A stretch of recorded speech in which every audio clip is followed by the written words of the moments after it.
The CBS Radio Mystery Theater presents...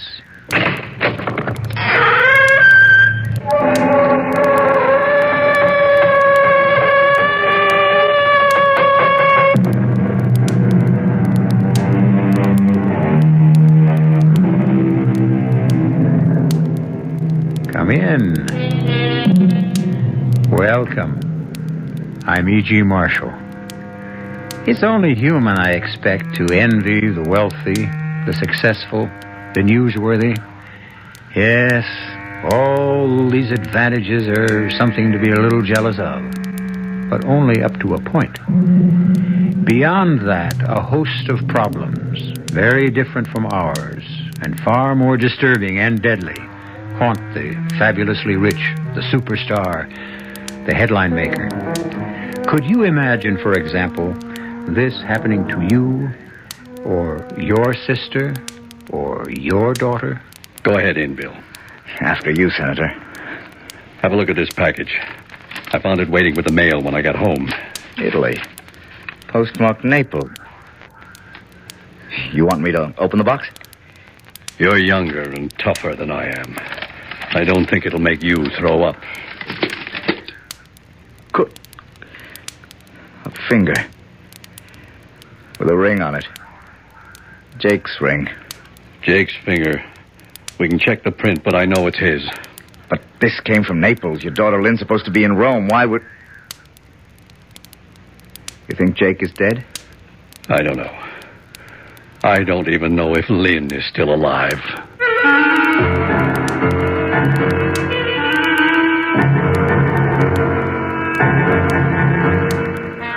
Our mystery drama, See Naples and Die, was written especially for the Mystery Theater by Ian Martin and stars Michael Wager. It is sponsored in part by Buick Motor Division and Anheuser-Busch Incorporated, brewers of Budweiser. I'll be back shortly with Act One.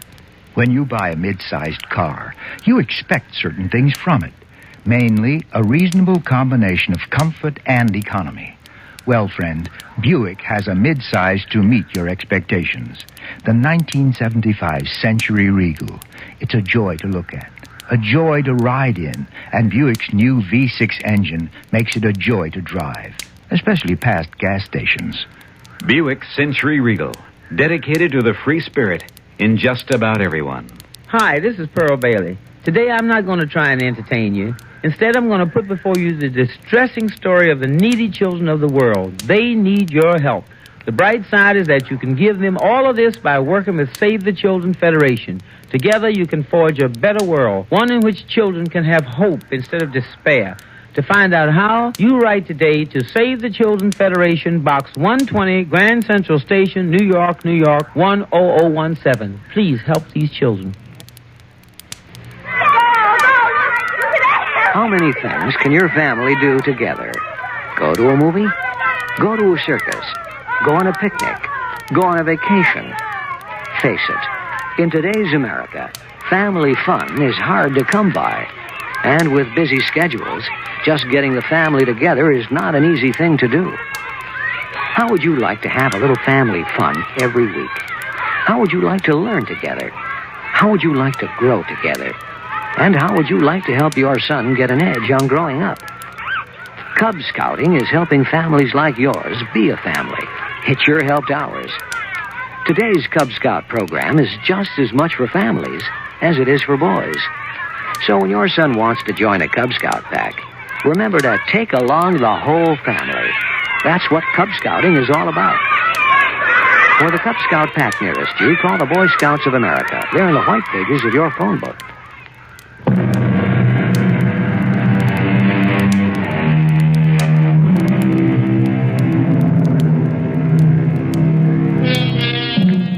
Senator Henry Chalmers Winstead, born 1918, of a wealthy and distinguished family, which contained in its history 1 Secretary of the Treasury, 8 congressmen, several judges.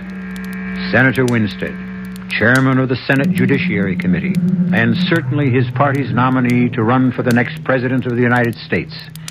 A man to be envied? Let's find that out from someone who knows him perhaps best of all, Bill Desmond. When the senator calls, I jump. He's that kind of man. He never orders, just asks. You never refuse. Not out of fear or ambition, out of respect, admiration. And if you'll accept the word in its proper context, love. That's why I was there, looking with a churning stomach at that grisly present from Naples and listening to the phone ring. I want you to listen in on this, Bill. Take it in my study. But don't let her know she's being monitored. Senator, if it's Lynn, I don't... Please, Bill. Everything I have in the world may be at stake. Okay, sir, I'm with you. This is Senator Winstead. I want to talk to Miss Beth Chalmers. If there's any question, tell her that her father insists on talking to her. I hurried into the senator's study and picked up his extension, quietly, without any telltale click. You learn a lot about that sort of thing these days in Washington. They've just started to talk. Lynn? Yes, Daddy? There really isn't anything funny about this, Lynn. Why did you refuse to take my call? Well, I thought you might be some smart aleck reporter that had, what's the phrase of choice today? Cracked my cover. Blown it. Oh, is that all? What else? Where are you, Dad? In Washington. Was something wrong? You can tell me that in person. I want you home on the next plane. Lynn, did you hear me? How could I miss? So did most of Rome. May I ask you why I'm being bullied like a witness before one of your subcommittees? If it hadn't been for special circumstance, I wouldn't have been soft enough to allow you to go barging around Europe alone and, well, confound it, I really despise the word, incognito. But it's such a lovely word. It's so romantic. It's my affair. The word I get from my sources is exactly that. Affair. Daddy, I'm 25 years old. Isn't that way beyond the time it's anyone else's business? Vittorio Tedesco is a criminal. Why? He's been cited by one of my subcommittees for income tax evasion. Who isn't these days? Well, now, that's pretty childish for 25, Lynn. And you're pretty damn self-righteous. How'd you feel if Vic and I came on home and got married? You do me a favor. Bring him. The moment he sets foot on U.S. soil, he'll be indicted for income tax evasion, and that's only the beginning. You don't know Vic, Dad. I think you've been witch hunting too long. What I'm beginning to feel is that I'm hunting one right now. You get yourself home here alone, or I'll come and get you. With Congress in session? Aren't you afraid the country would fall apart without you? I'm sorry, Daddy, but you can't make me jump like all the disciples anymore. I'm going to do what you did. I'm going to make my own life. Don't you hang up on me. Mom left me independent. You brought me up to be that way. Nobody knows who I am here, and I'm about to get out of your way for good, and I won't surface till you have everything you want. Ciao. Lynn? Lynn! Damn it. Bill, you still on? Yes, sir. You better get in here. What we need is a council of war.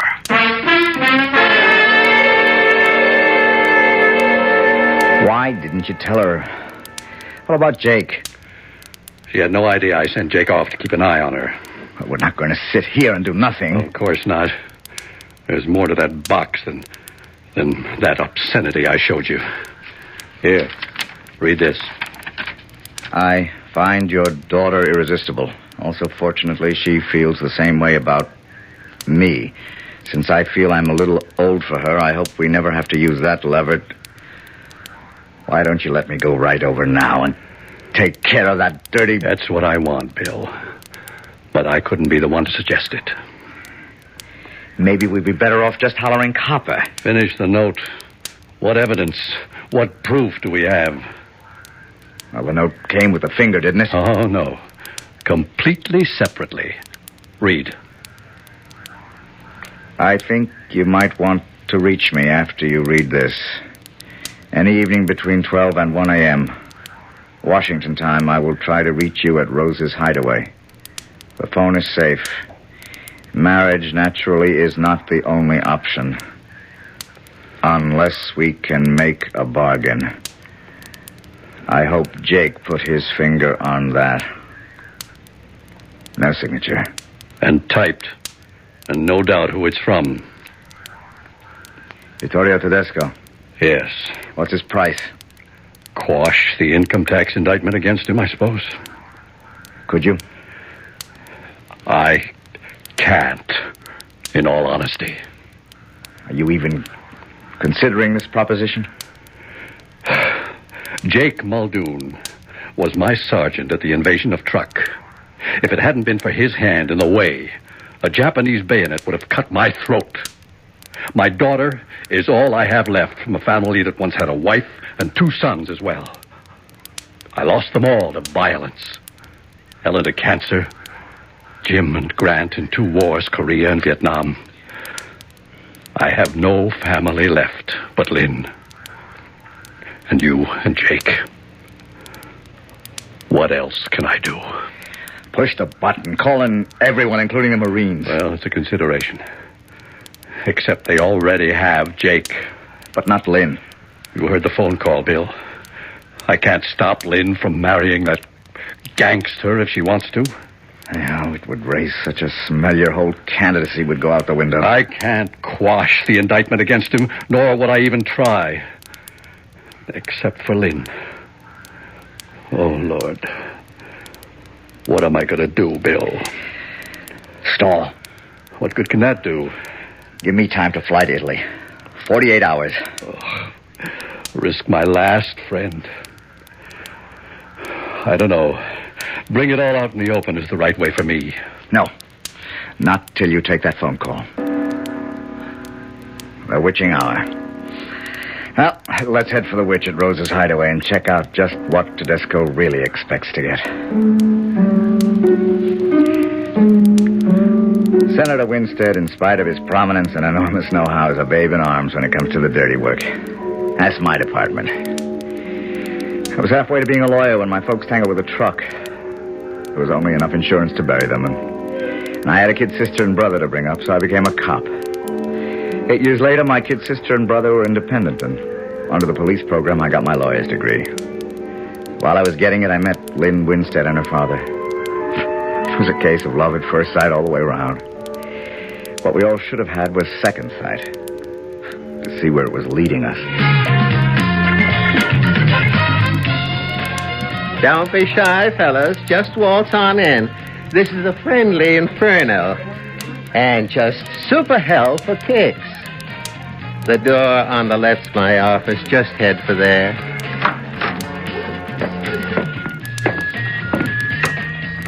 I'm Rose, Senator. I was expecting you, not the BF. This is my administrative assistant, Bill Desmond. I don't go for gonzels.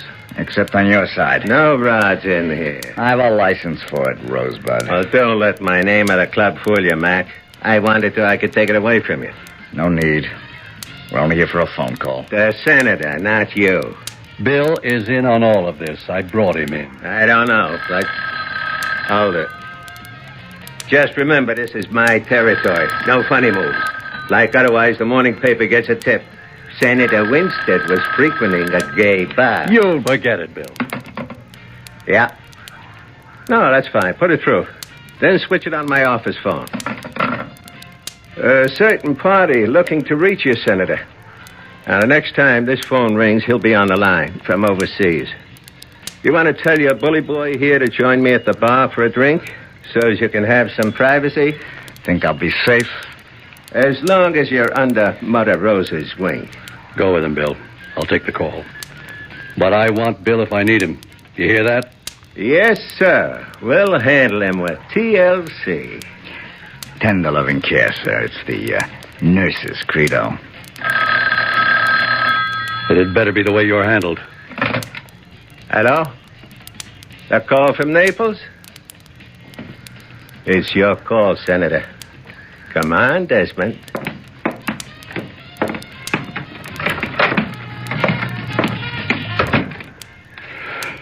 Who's talking? I don't have to ask who you are. The voice is enough identification. You really have to ask who I am? No, but can we stop the games? As you've set it up, there's no way this phone call can be monitored. That was the idea. So let's not waste time. Jake, is he all right? I'd have thought your daughter would be your first concern. She is. If you've got her. You gave me proof enough you have Jake. Let's cut your worries. I have them both, Senator. Jake against his will, as you can imagine. Your daughter, that's another story. What do you want, Tedesco? I want back to America. My skirt's clean. That income tax evasion judgment reversed. I want to be a free citizen, and you can do it. And if I can't? I'll send you your friend Jake piece by piece. I'll marry your daughter and make sure you couldn't be elected dog catcher. I need time. How do I get in touch with you? I'll call here tomorrow and the day after, same time. If you're not there 48 hours from now, well, I sent you Jake's finger because I wanted to be sure you understood we weren't playing any games. I'd hate to get into the same sort of thing with your daughter. But I have too much at stake to have any scruples. You'll have my answer within 48 hours. If you feel you must wait. But what else can it be?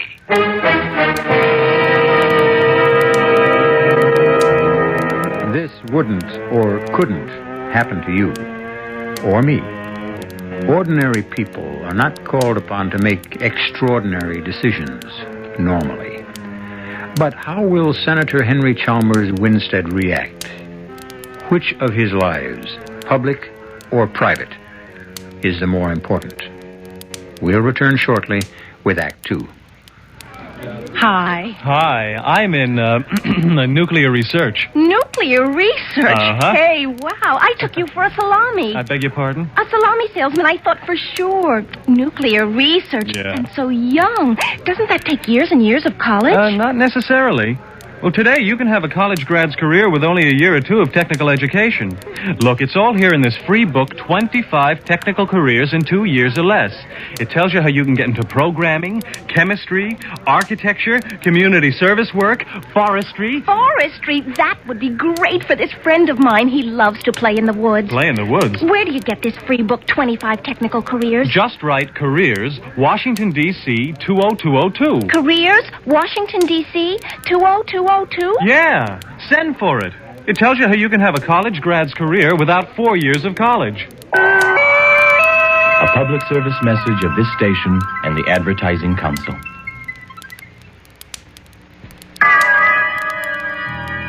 Who knows how to help you solve your shopping problems? Your Better Business Bureau knows.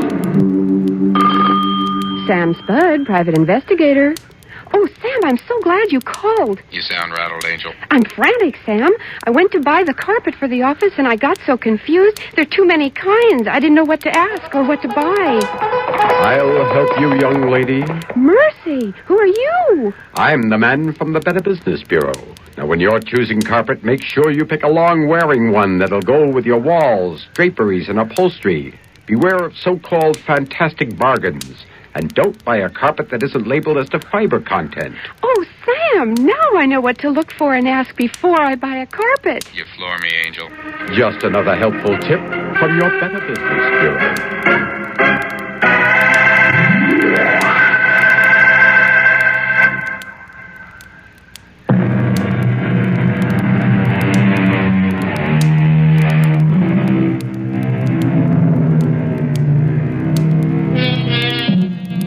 It's been a sleepless night for Bill and the Senator, and 7 precious hours are gone before the Senator has finally agreed to let Bill fly to Rome.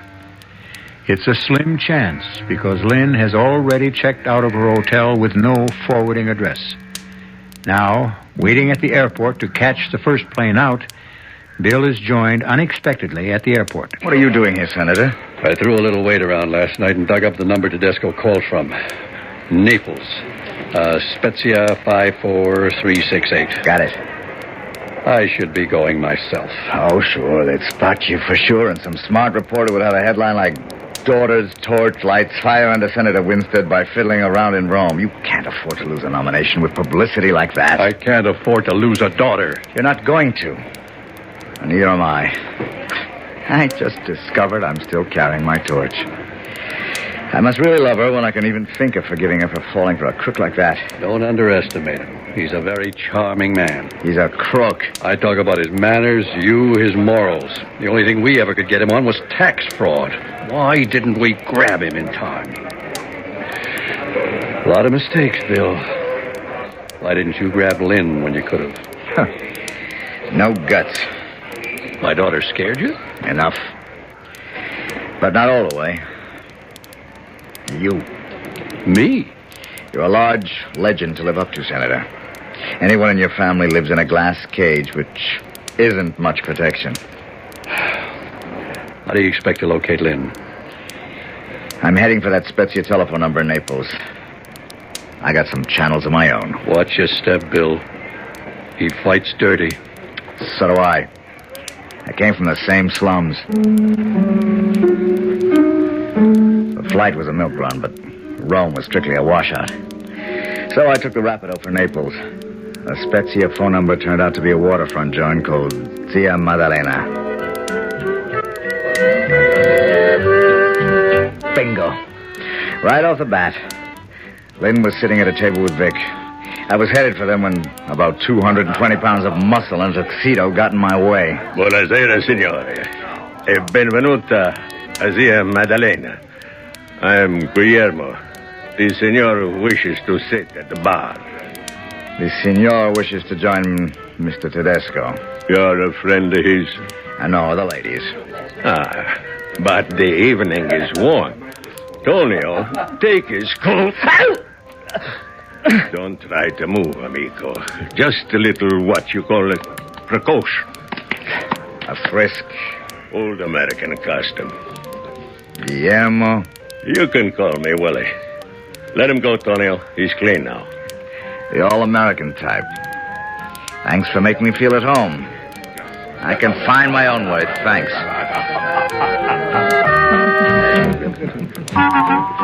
Beth Chalmers. Imagine bumping into you. Bill! I hope I'm not breaking up anything or something like that. No, not at all, Bill, Signor. how did you... Oh, excuse me, Vic. This is an old friend of the family, Bill Desmond. Vic Tedesco. How are you, Mr. Desmond? Do you, expect to be in Naples long, Senor Desmond? Oh, no, I just came here to pick up a couple of packages. I hope to get the first train out. Oh. Well, we were just going to have a brandy. Will you join us? Oh, I don't think that... Matter of fact, I was going to ask Beth to join me in a dance. Why don't you, Beth? Oh, you sure you don't mind, Vic? No, not at all. All right. As a matter of fact, I have some business to attend to. Please, enjoy yourselves. But I'll be jealous of every moment you're away, Carissima. I expect to marry La Signorina, so treat her very carefully, huh? Bill, I want you to get out of here. Just as soon as you do. Oh, I'm not leaving.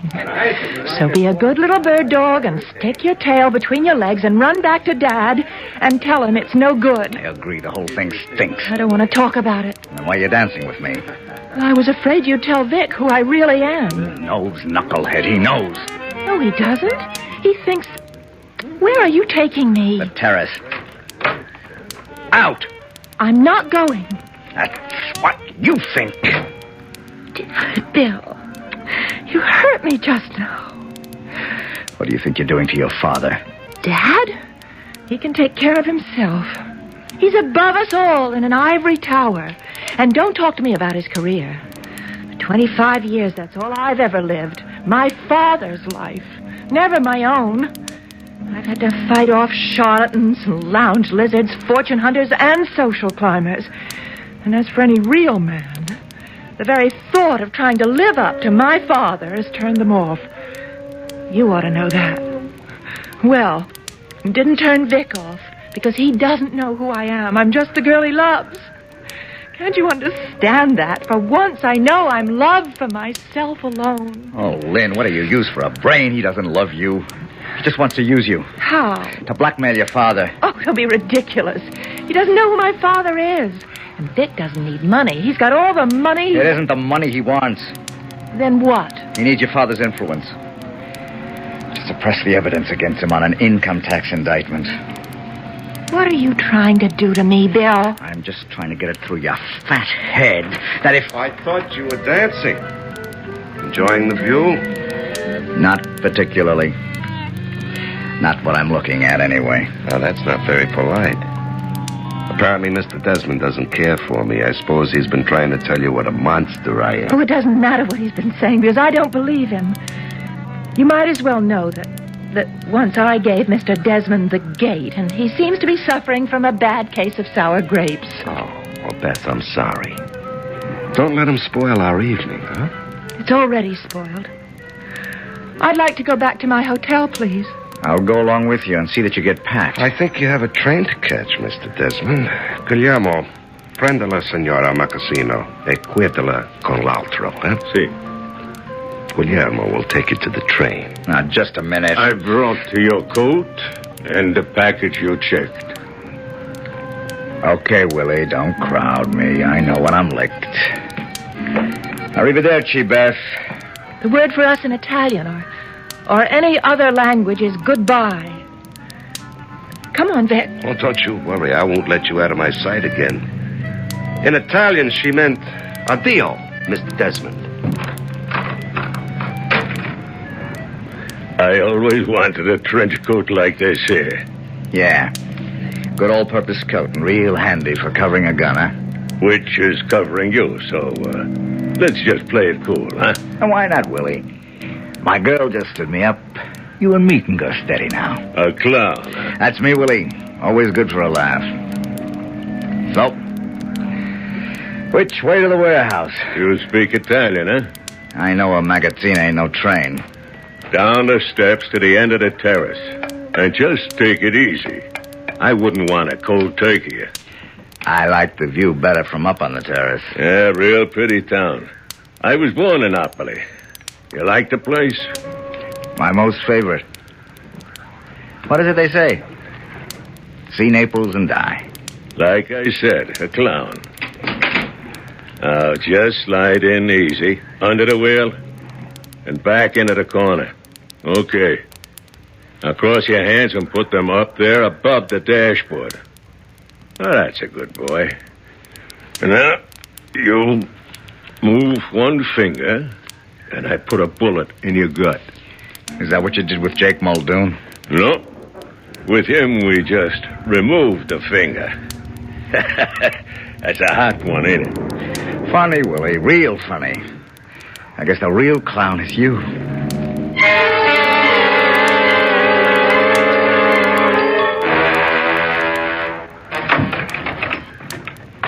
Bill Desmond.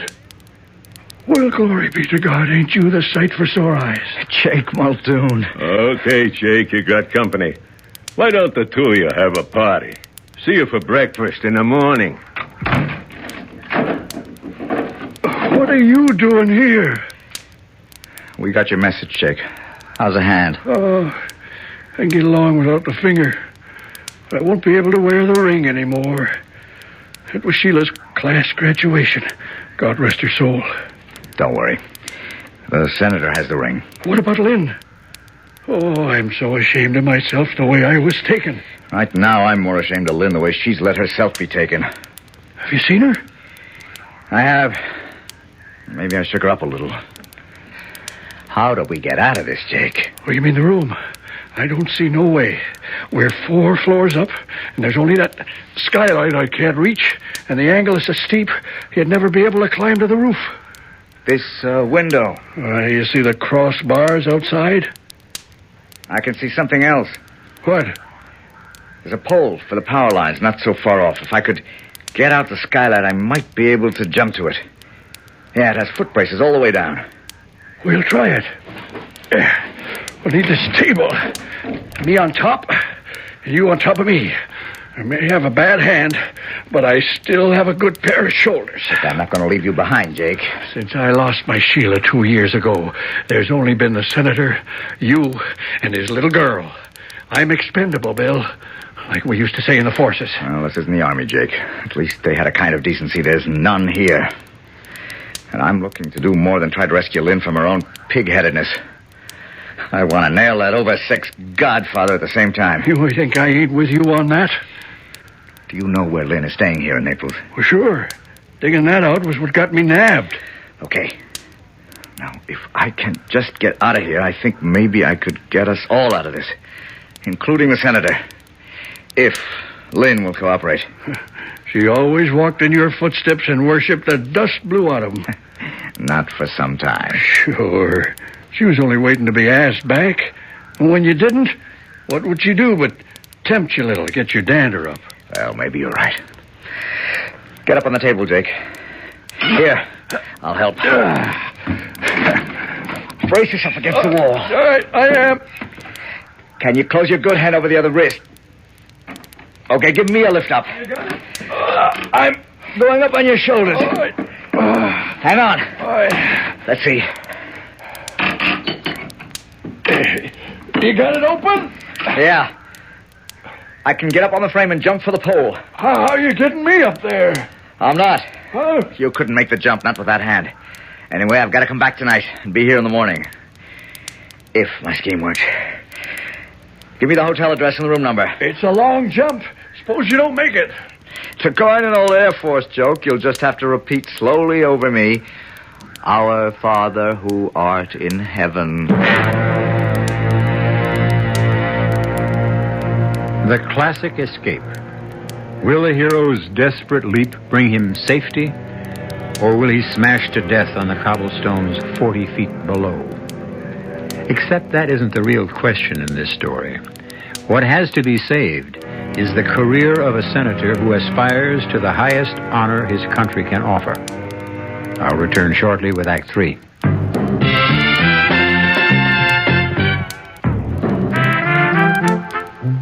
Some beer drinkers have funny ideas about beer. They think beer improves with age, like wine. We'll find a brewmaster, though. You'll find a beer drinker who knows better. The Budweiser brewmaster says it all depends on how beer is aged. Just letting beer sit in lagering tanks makes it older, not necessarily better. That even goes for keeping a case around the house for a couple of months. But there is one kind of aging that's good for beer, the Budweiser kind, beechwood aging. In this kind of aging, something happens. It lets all the flavor of the choicest hops and best barley malt that go into Budweiser get through to you. Sure, it takes more time and trouble to brew Budweiser that way, but brewing beer right does make a difference. Anheuser-Busch, St. Louis. Some people think we play ping pong all day. They're wrong. The USO isn't all fun and games. Today, the USO has millions of problems like this one in Germany. My family's going crazy living in a tiny apartment. Where can we live? Today's USO has millions of problems like this one in Asia. I'm hooked on drugs. Where can I get help? Or this problem in Athens. Our marriage is breaking up. Can you help us? Today's USO has little time for ping pong. We've got serious work to do. We've got lots of new problems here and overseas. The problems are big. How big? Well, if someone asks you, who needs the USO? Tell them, we do! We do! Over 5 million American military personnel and their families need today's USO. And because we get no government funds, we need all your support. Please give to USO through the United Way or local USO campaign.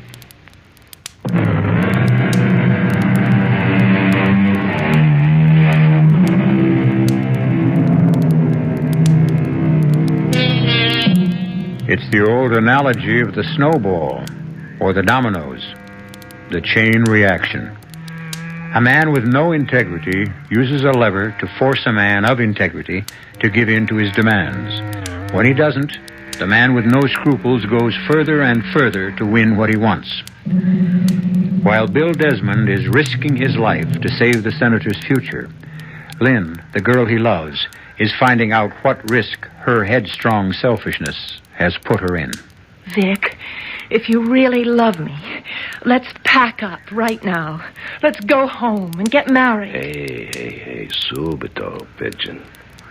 What do we do about your father? What does that mean? Now, how long do we have to keep up the pretense, huh? Beth? Or shall I say the real name? Lynn Winstead. So you do know who I am? Oh, your ex-amour gave it away. That isn't true. You've known from the beginning, haven't you? Suppose I have. So Bill was right. You've just been using me. You think my father can quash the indictment against you. Like that. Now, don't go all dewy-eyed on me, Angel. Those things are done every day. A business proposition. Give a little, take a little. We're done, you mean? I'm growing up fast. I was fool enough to think it was only me you were interested in. I was. I am. Don't sell it short. I'm getting my eyes opened, all right. But I'm not kidding myself anymore. I'm not going to marry you, Vic. So? Well, I'll just have to hold you for ransom. You really are what Bill said you were. You're a gangster and a crook, and now a blackmailer. Now, names don't faze me, sugar. The means are all I care about, and I got 'em to spare. Your father, the big lily-white crusader with the next nomination in his pocket, and the big job dangled in front of him like a carrot on a stick. Well, I'm the stick, baby. I can jerk away that carrot. If he wouldn't come through for me, I loved the idea of hitting back at him with those headlines. Senator Winstead's daughter, wife of exiled crook. You named me. You'll never be able to do that now. Oh, I got a lot of ways to go. I got you sewed up 7 ways from nowheres. Mia Amore. I'm not going to outline them all. A couple you don't even know about, but I'm giving you a night to sleep on it. Now, you get in touch with your old man and close his papers on me, or he's going to find out he doesn't have a daughter anymore. I didn't know about all this then. I was too busy making the jump, which turned out to be easier than finding my way back to Naples and Lynn's hotel. And getting into it unnoticed. It wasn't hard to see that Vic had it well staked out. But 4,000 lira got me in the trash exit, and another odd 2 up the service elevator to the right floor. Not bad for under 10 deflated American bucks. Who is it? You alone? Lynn. Yes. Who is it? Bill. Let me in before the house dick picks me up for a peeping Tom. Bill. It is you. Oh, wait a minute. Oh, Bill. Oh, thank God. Oh, you don't know how glad I am. Sure, how glad I am. Hey, listen, let's close the door before the house clerk raises the room rents. Oh, you're just the most beautiful thing I ever saw. Well, you still are the same for me. Maybe you'd better let me in on how you changed your mind so fast.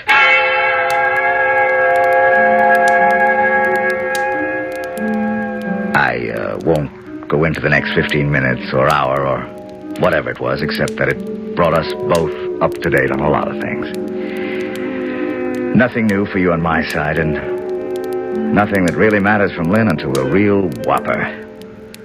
We got a million things to do, but I happen to get lucky. I got a friend who's a purser on the Majestic, which sails tomorrow from Naples for Barcelona, Lisbon, and Madrid. He's holding 2 staterooms for us, one for you and one for Jake and me. Now, all I've got to do is get Jake out of that warehouse. I can get by Vic's watchdogs, but we got to figure out also how to smuggle you out. Bill. What? It's no good. Oh, honey, this is no time to back out. If I can just get us all on board that boat safe and sound, we're all home free. No, you, me, Jake, even in spite of what they did to him. But not Dad. Why not? Oh, Bill, I'm so ashamed of myself. I've been such a prime jerk, such a fool. Okay, but now you've come to your senses. No, you don't understand. Before I came to my senses, I was in Rome, and Vic was in Naples, and there was some kind of court thing that kept him from going anywhere in Italy but here. Damn good thing kept him away from you. No, except that he kept writing me letters, and I... You wrote him back. Oh, what kind of letters? That's what I'm ashamed of. I don't know what happened to me, Bill, but I lost a lot more than my heart over here. Some of the things that I said in those letters, I wouldn't want anyone to see again. Not even me. And he's threatening to release them to every punk magazine and yellow rag in the U.S. if you don't get Papa to come through with clearing him. My papers for his papers. That's his threat. Lane, you are a dope. Now, what in the name of... Wait a minute. What is it? Silence, dope. A genius is at work. You're sure you understand? Yes. It's your chance to wipe everything out. Make up for every half-baked thing you've done. Think you can pull it off? I'd better. Uh-huh. Yes, but how can you trust a dope? Well, because that's what you've got going for you. Oh. Vic still has every reason to think you're one. Thanks. It's okay. You're my favorite dope. So, you got Tedesco's number, huh? Yes, it's Spezia 3. No, I'm going to do it all by myself for once. Now remember, not till 10 o'clock tomorrow night. I've got to get Jake and me out of the coop and have time to sneak aboard. Shh. Pronto. Oh, Vic. It's Lynn. Oh, hello, Lynn. Keeping pretty late hours, huh? I just got through calling Dad. And I told him everything. So what do I expect? The Marine landing to rescue you? The CIA? The local police? No. He's agreed to what you want. Everything. Only one way, baby. I want him here. I want a piece of paper from him in his handwriting with witnesses. You can have it tomorrow. How? Well, there's some gossip circulating around Washington about us already. So Dad booked me a passage on the Majestic, sailing from here tomorrow night, in the name of Beth Chalmers. So, you think I'd let you leave just like that? No, Dad's flying in, secretly, later today. He's hitching a ride with the MATS. And from the military airport, he'll get down here by helicopter. He'll be in my cabin by 9 p.m. You just bring the letters with you, and he'll make the deal. What time does the boat sail? Not till midnight. Why not my place? Oh, Vic, he can't take a chance. He's going to be suppressing evidence. Well, why should I take a chance? What chance are you taking? We're the ones. Dad and me are caught in the sleeve. We've got to keep this under wraps. Okay, baby, you got a deal. But just remember, I'm not coming alone. I'll be there with plenty of protection. Well, I'll leave visitor's passes for you at the gate. It's Pier 12, Cabin 24, A deck. 10 o'clock. Now make it 4 passes, and I'll be there. Oh, I've been so scared. How can I thank you? I'm not coming for you, baby. I'm coming to watch the senator crawl.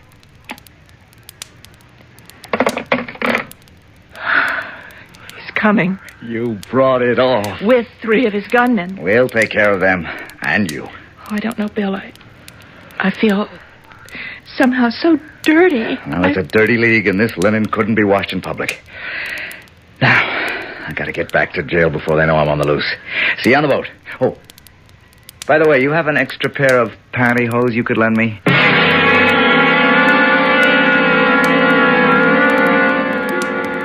If the situation hadn't been so tense, I could have laughed out loud at the expression on Lynn's face. But there wasn't time for anything except what had to be done. I sneaked out of the hotel the same way I got in, carrying with me the pantyhose, 2 oval bars of Lynn's scented soap, and a coil of rope from one of the fire stations. I spotted what looked like one of Vic's men at the back door, hid in the shadows, till he stopped to light a cigarette, turning away into the wind. And I was around the corner and gone, back to the warehouse and my career as a prisoner. Jake! Jake! That's you, Bill? Yeah.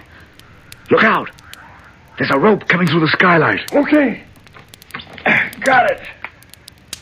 Pull it tight and hitch it to something solid. I'm coming across and back in. After I got in, from Jake's shoulders, I unhitched the noose and the rope after a couple of flips from where I'd had it around one of the foot bars on the power pole. I hid it carefully under one of the beds. I'd need it later to lower Jake with his bad hand. I'd go out the same way as I had tonight. With the soap bar and the legs of the pantyhose, we had 2 blackjacks. We hid those safely. Now all we had to do was wait out the day and act like model prisoners.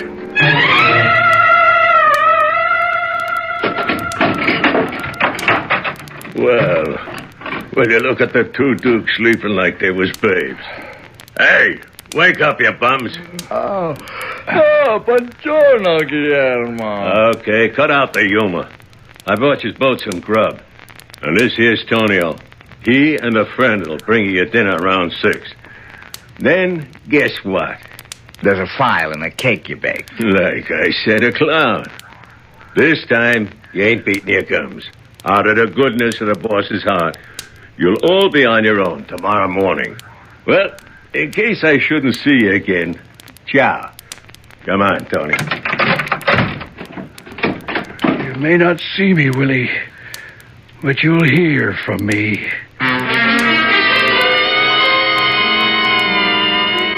Tonio heard the first bells that night as he brought our food. A bar of soap in the toe of a sock is as effective as it's safe.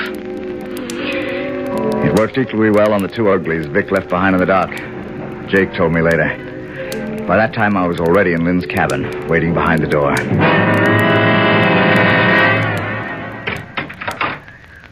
Vic. Oh, I was afraid you wouldn't get here. Wouldn't have missed it. 10 on the nose. You have the letters?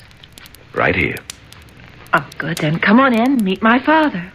Got your rod, Willie? Yeah. I think we'll just let Willie check things out first, all right? Go ahead. You can trust him to keep his mouth shut. What? Okay. There ain't nobody else here. That's what you think. The double cross. Don't move toward his gun, Desmond. I got one, too.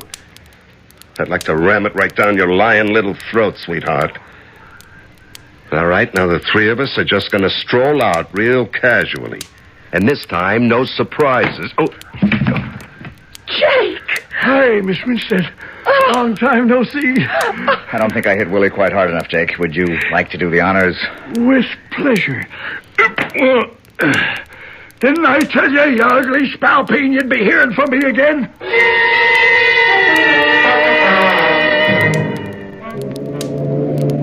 Oh, Bill. It feels so fresh and clean. I feel as if I'd just broken out of a spider web.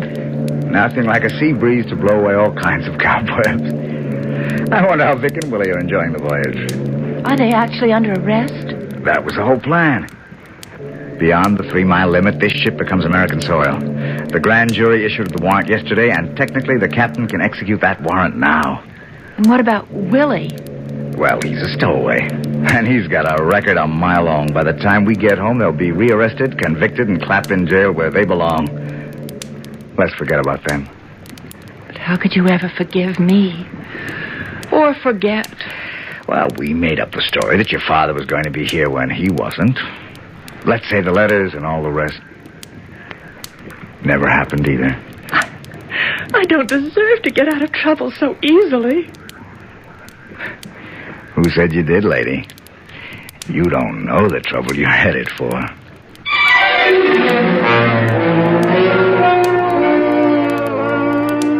Jake, keeping a faithful watchdog's eye on them from behind a ventilator, turns away.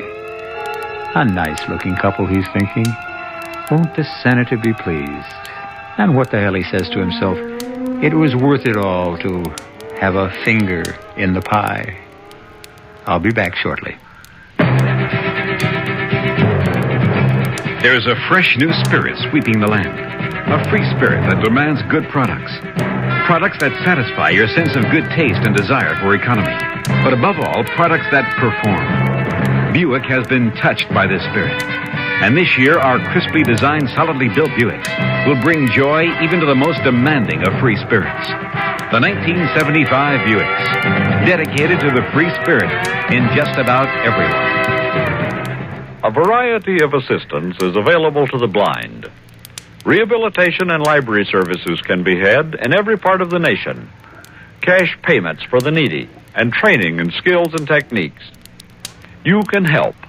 For information, contact your local affiliate of the National Federation of the Blind, or write me, Kenneth Jernigan, President, National Federation of the Blind, 218 Randolph Hotel Building, Des Moines, Iowa, 50309.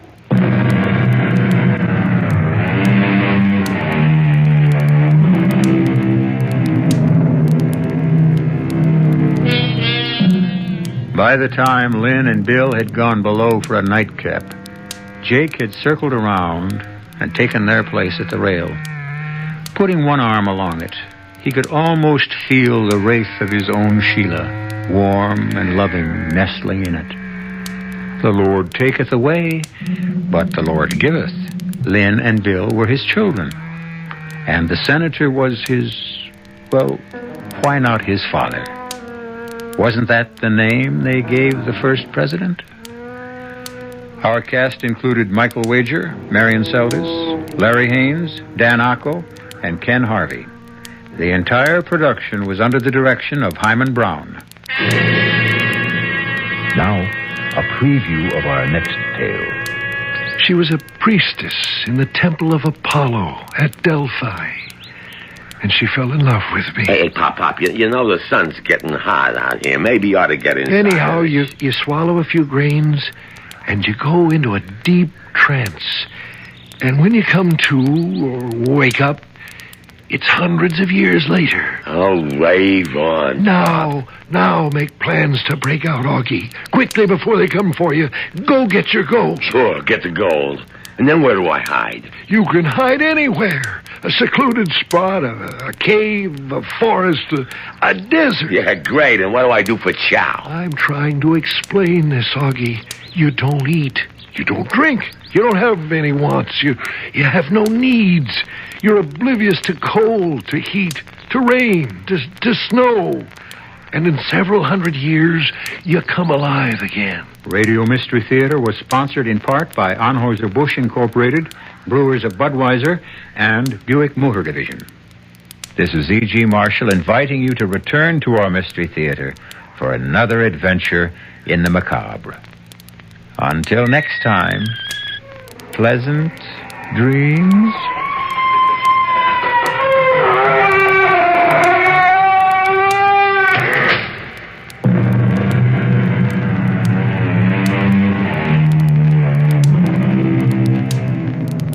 WHCU-FM Ithaca, 97.3.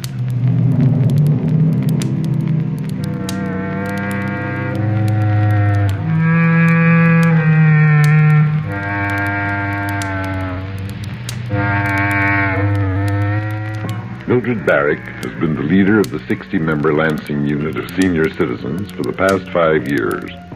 Once a month, their luncheon meetings weave social ties. I like people. I like to be with people. I work and enjoy people. Friday afternoons bring a special treat at the Senior Citizen Center in Ithaca.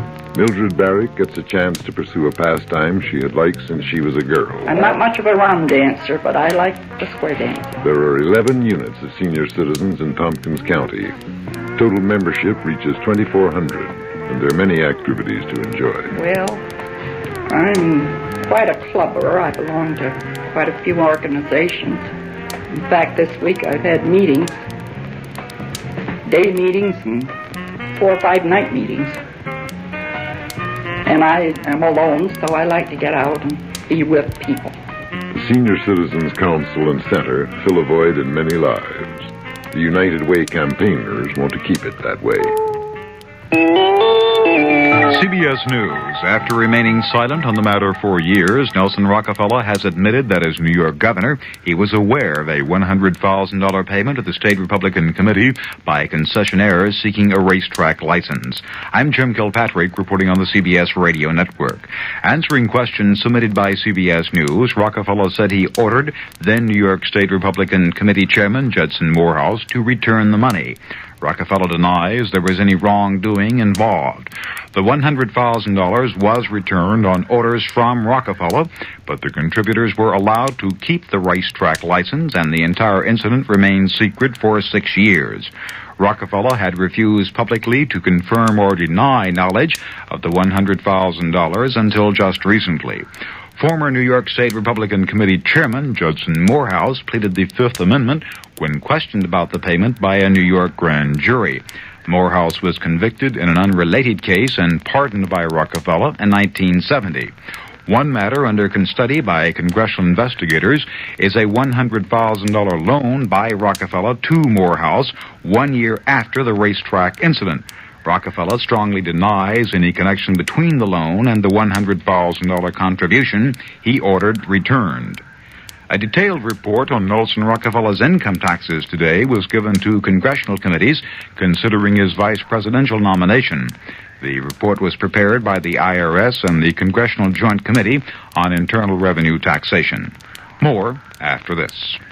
Time Magazine. What's in it for you this week? Cover story. Rhoda and Mary. Love and laughs. A happy look at MTM Enterprises and its brightest stars, Valerie Harper and Mary Tyler Moore. Two beautiful clowns who double-handed, says Time, are bringing a new sophistication back to television. Hurricane Rhoda may be the best thing to happen to Monday night since pro football. And Mary, whose life was once a string of situations without comedy, now practically owns Saturday night. Time takes you behind the scenes of a spectacular success to show you why, on television, all that glitters is not old. Also in Time this week, 3 exclusive interviews. With Leon Jaworski, Nelson Rockefeller, and Greek Premier Konstantin Karamanlis. In Economy and Business, the year that the building stopped. A wide-ranging survey of the high cost of housing in America. And on the first anniversary of the Arab oil embargo, 2 new studies of oil imports that strike a surprising note of long-range optimism. It's all there this week in Time. Pick up a copy. For Time makes everything more interesting. Including you.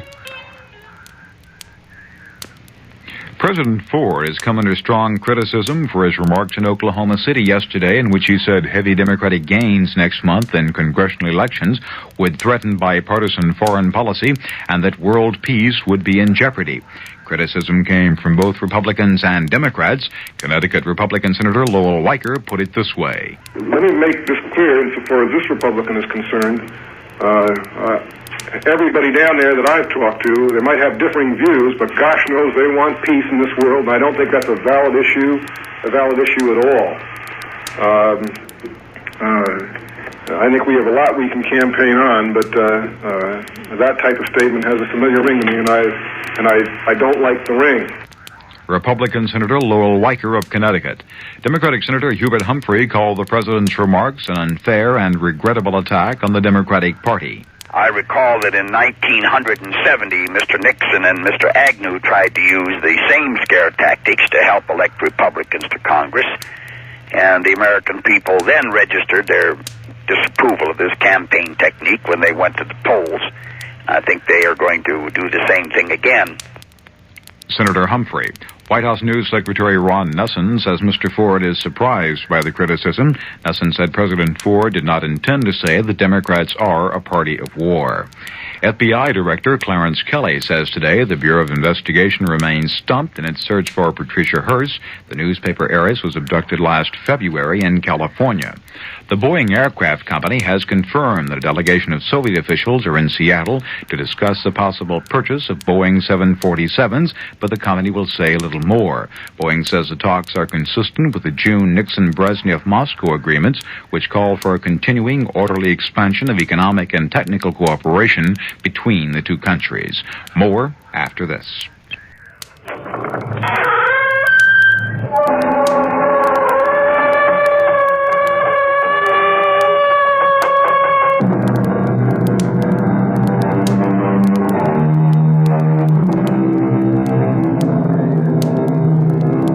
Come in. Welcome. I'm E.G. Marshall. Welcome to the sound of suspense. Welcome to the fear you can hear. Even before Phoenicians first sailed out of the Mediterranean and opened up the 7 seas to mankind, the rolling waters of the world have boiled from their depths some of the greatest stories of adventure, romance, and mystery. And of all the stories dredged up from old Davy Jones' locker, I think my favorite is the strange and seemingly insoluble puzzle of what happened to the Annabella. How best to start the story? Oh, yes, of course, why not? Let's read from the log of the ship that found the Annabella becalmed in the doldrums. August 7th, 1865. Log of the Penguin, Captain Brisket commanding. No wind again this day as we drive through the doldrums, moving by paddle and steam to find becalmed a merchantman named Annabella. No answer to repeated hails. Sent Mr. Bascom to board her. His report as follows. Not a living soul aboard. The boat's still snug in the davits. The captain's table freshly set for 6. The crew's meal warm in the galley. All shipshape. The log records an uneventful voyage with no clue as to why she should have been deserted. Not a living soul aboard. Not even a rat. What can be the answer to the mystery of this ill-fated ship? I cannot even guess. I fear no one will ever know.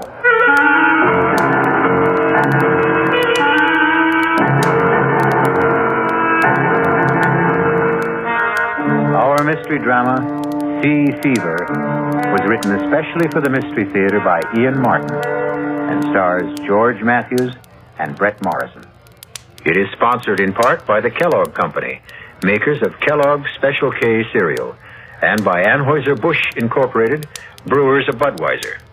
I'll be back shortly with Act One.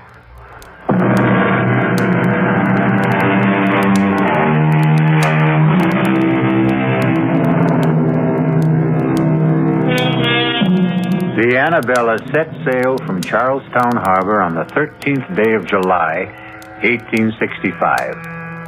Her captain was Josiah Adams, a huge and forbidding giant of a man. And all the rest on board were as choice a crew of cutthroats, thieves, and murderers as you could set between bulkheads.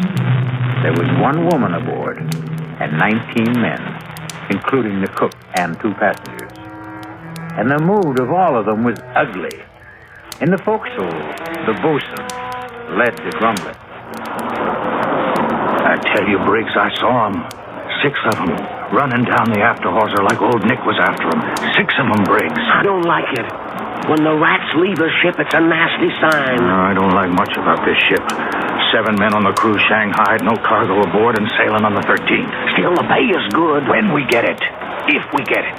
Now, you don't think we're the owner of all... No, it ain't Mr. Ames that worries me. It's Captain Josiah Adams. Not much gives a turn, but he does. I'm big, but he'd make twice of me. More like an ape than a man. Strong as one, anyway. Yeah. Or like a bull, as you might say, if the liquor hasn't rotted his vitals. He's got a scowl on him like the colic was at him. Colic? There's no colic that's eaten him. You ever seen him without his cap? How often does a forecastle hand see a captain bareheaded? What do you mean? It's when I piped Mr. Ames aboard. I went to his cabin to tell him the owner was on ship. He opened the door and I saw him. His head, bald as a white turnip, and his scalp as chewed up as the riptide off Chatham Light. I don't get you. They say he lost his last ship in Hudson Bay. He was washed ashore and found his way back to the States overland. The Indians caught him and... You mean... I scalped him. And he lived. You see? So that explains his sour face. He mightn't be a bad master at that. I wouldn't count on it. I think his heart is as black as his skull is white. Don't forget the rats. There's 4 bells. Your trick at the wheel. Let's not keep Mr. Peabody waiting. Come on. What more do you know? Why don't you ask the captain himself? I think you're full of wind. I'd best get to the helm. You're afraid to ask the captain, Briggs. Why don't you ask the mate? Just this way. Tell me, Mr. Peabody, where are we sailing with no cargo? Why did we have to Shanghai half a crew? Take a leg there, Briggs. You're late. 4 bells sounded and gone. Stand to the wheel. Aye, sir, Mr. Peabody. Mr. Peabody, sir. Yes? It's like I was wondering to myself, as it might be, where are we headed for, sir? Africa. The Gold Coast. I knew it. I knew it in my bones. You knew it? Why did you ask? It's blackbirding. That's what it is. Slave trade, ain't it? The slave trade is dead, I believe, Briggs. In America, legally. But not in Brazil. They still pay fancy prices in Brazil. That's what it is. I might have known. And if it is, would you object? Me? Not if the pay is high enough. One question, sir? Any further questions or answers you'll have to get from the captain. Mr. Ames or his fellow passenger, Mr. Rogers. After you've stood your watch. They're in the cabin if you'd care to risk it. Sir. So it's blackbirding, eh? Just what Christofson guessed.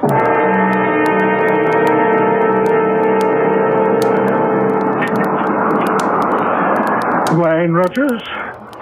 Sherry from Spain. Sharpens the appetite before dinner. Something will have to wet mine. This miserable tub rolls like a horse in mud. Well, you'll soon get your sea legs. A small need of them I'll have where I'm going. You'll need them to get there. To the Gold Coast, Mr. Rogers. The Gold Coast. Heat and dust and flies and traffic in human bodies. Slave trader Rogers. A fine job for a fine gentleman. Would you prefer a prison cell? The past is dead. I stole from you and was caught. You let me choose whether to rot in jail in poverty or in Africa in luxury. I chose the second. Now, in heaven's name, let's forget the first. Gladly. More wine. As much as you desire. There's no lack of it. More than enough for the voyage. If the captain doesn't drink it. Captain Adams prefers a lustier brew. He must be the biggest man I've ever seen. And that head... I wouldn't refer to it in front of him. He's tender about that scalp pit. I wouldn't blame him. How he ever survived. Tribute to his magnificent constitution. The man is all steel. Not all. What? No, he has at least one soft spot. You mean his wife? Well, you know, the old legend is that it's bad luck to have a woman aboard. A woman aboard? Are you trying to tell me that Mistress Adams is aboard this ship? Why, of course. I thought you knew. This is no place for a woman. Oh, damn it, Rogers, I won't have it. The woman must be put ashore. I want to talk to the captain immediately. If you want the captain, you'll find him on the bridge. How do you know? My reputation as a ladies' man, Mr. Ames, remember? I make it a point to determine first when the lady is available. You better be joking, Rogers. I wouldn't give that for your life if Captain Adams discovered you toying with his wife.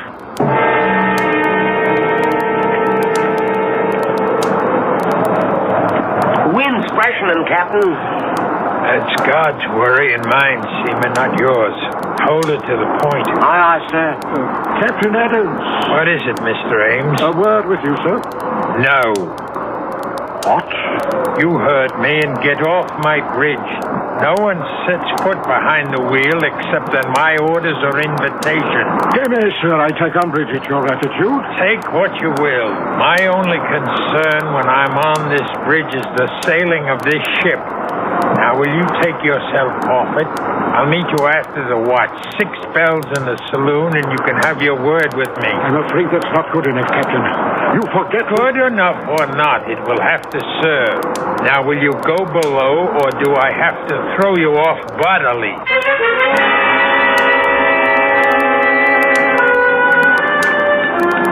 What time is dinner, cook?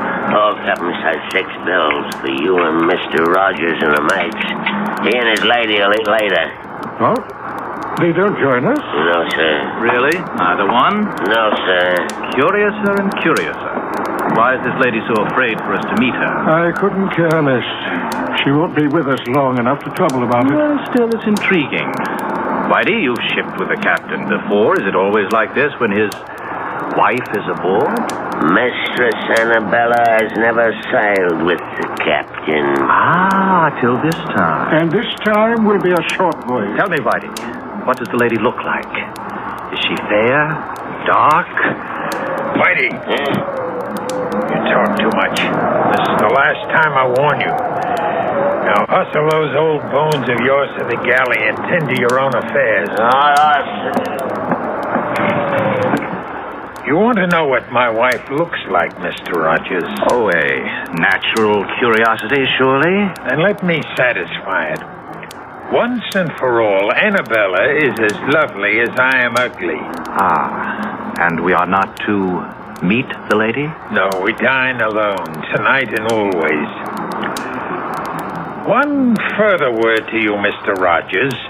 My wife is on board this voyage because I've decided that I will never go anywhere without her, nor will she go anywhere without me. We cling to ourselves, Mr. Rogers, and need no other companionship. I want you to understand this very clearly. You need have no fears for your wife's privacy. For by tomorrow, I want her off this ship. What? I'm ordering you to turn about. You could have saved time and trouble had you let me tell you earlier on the bridge. Turn about for where? Back to port. I don't want your wife on board. This voyage has begun. The course is set and it will not be changed. May I remind you, Captain, that this is my ship? This is my ship, Mr. Ames.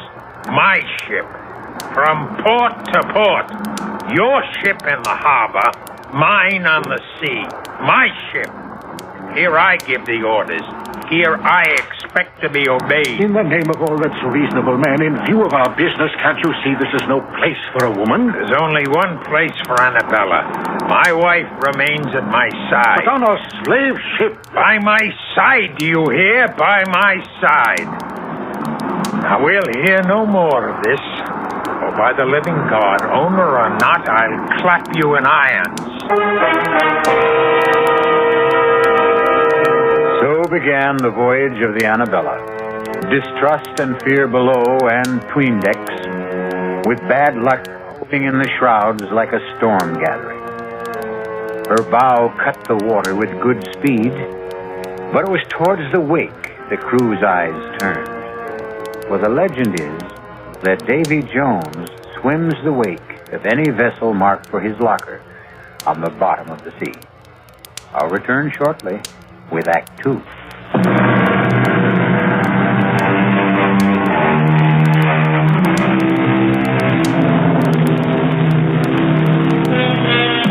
For the first week, the Annabella sailed southeast by south, beating down towards the tropics.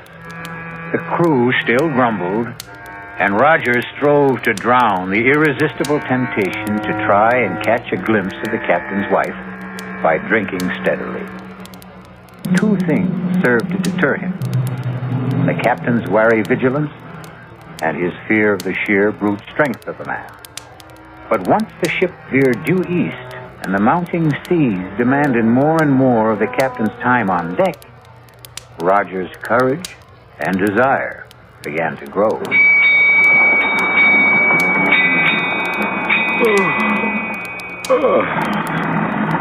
Well, it's time to turn in. Really? What time is that? 8 bells. I'd take a turn on deck if the sun wasn't down. Instead, I'm for my bunk and a book. And you?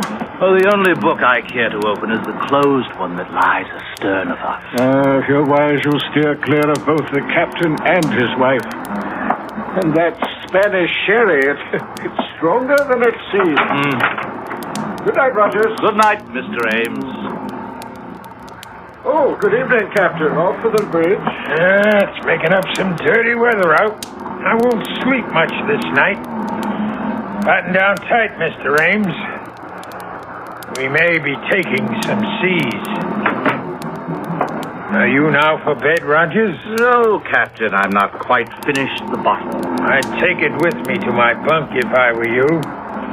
You'll be safer on your back when the swells begin to lift. Aye, aye, Captain. But you'll bring us through safe and sound, won't you? I won't leave the bridge till I know all's secure. I want you to sleep sound this night, Rogers. Who mans the wheel, Mr. Peabody? Has it, sir. Soundest hand we have. And the second mate mans the bridge? Aye, sir. Good enough. Follow me aft. Right, Captain. Here. Help me to move this hatch. Here. That's well enough. Now batten down tight when I've dropped through. Make sure she's watertight. Aye, aye, sir.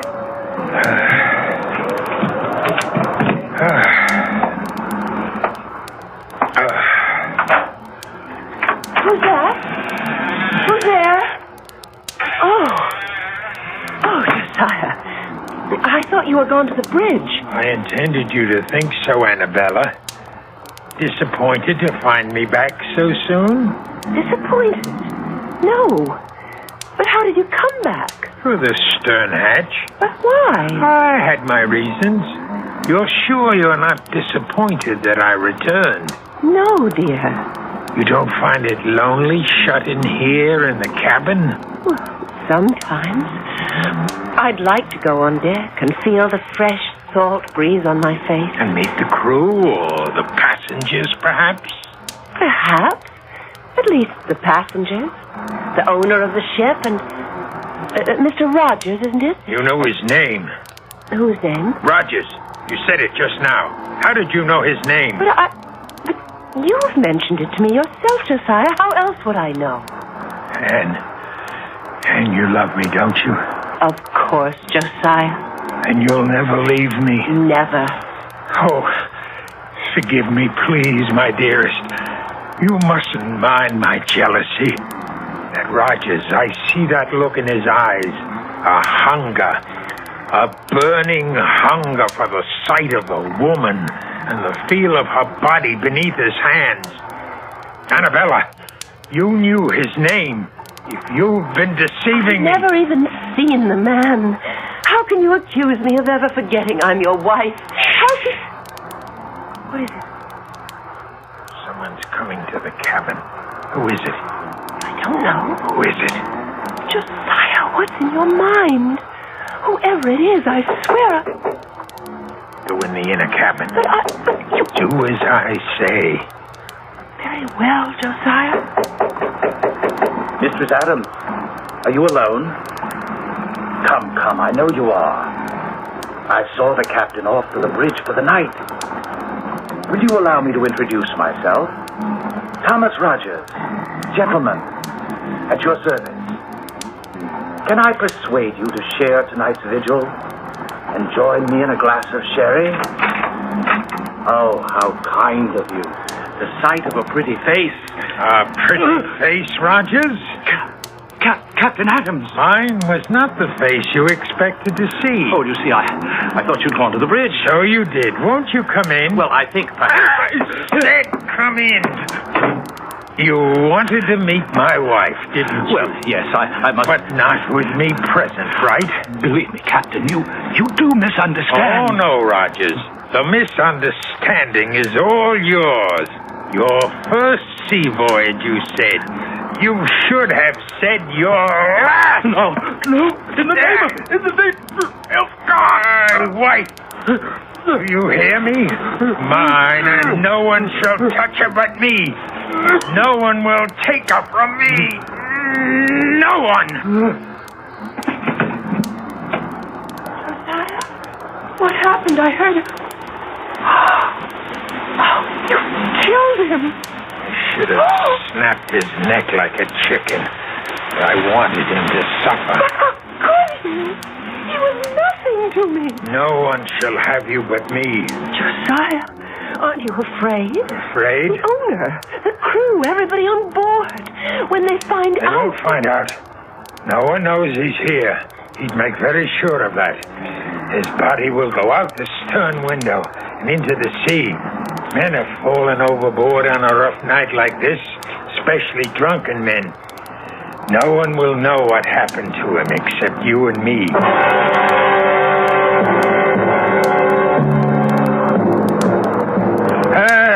Trim her a little, Briggs. You're losing wind. Bring her nose up, man. God bless you for a clumsy fool. Here, let me have the wheel. Aye, sir. your eyes. You've lost way on her. Sorry, Captain. The wind just veered a couple of points. Sailor should smell a wind change. Yes, but I Save your excuses. Do you think you can hold her on this tack? Just try me, Captain, sir. Yeah, then. But keep her running, all right? Yes, Mr. Ames? Like a word with you below. I can't leave the bridge. Have I your permission to join you? If you insist. Searching for you, sir. I thought you were below. Are you in my cabin? Well, I knocked at the door. There was no answer. Are you inside? Of course not. It's not my custom to invade the privacy of others. My wife is resting. I didn't want her disturbed. What is it you want? Can we get out of this cursed wind? I don't want to leave the wheel. This fool handles it like a landlubber. You can trust me, Captain. I wonder. Come out to the taffrail, Mr. Ames. Lead the way, Captain. Over here on the lee side. You'll find the breeze a little more to your liking. You know, I've been concerned since Mr. Rogers' mysterious disappearance last night. Mysterious? A drunken sot who never found his sea legs? I warned him to steer clear of the deck. We did every mortal thing we could to find him. Yes, I know. But without him now to leave as my agent on the Gold Coast, Go on. Well, it's deuced awkward. Without someone to recruit the next batch after we leave, there's little point in continuing on. So, you think we should put back for America? Or the nearest port where I can pick up a suitable man for replacement. And perhaps put my wife ashore. Well, since you mention it, I don't trust women too much in a business like this. They talk too much. Just drop her at whatever port we touch. Oh, I should be glad to make sure she's suitably settled, if you wish it. If I wish it. Do you take me to be mad, Mr. Ames? Mad? Why, believe me, sir, nothing... Don't you think I see through your childish subterfuge? Leave Annabelle with you while I sail off to the ends of the earth? No, please, You, too, trying to steal her away from me. But you can't have her any more than Rogers could. Captain, your wife means nothing to me. I'll make sure she doesn't. Just as I made sure with Rogers. Then it was you who... Yes, I killed him with these two hands. And he disappeared. Just as you will. No! She's mine. Only mine. No one can have her but me.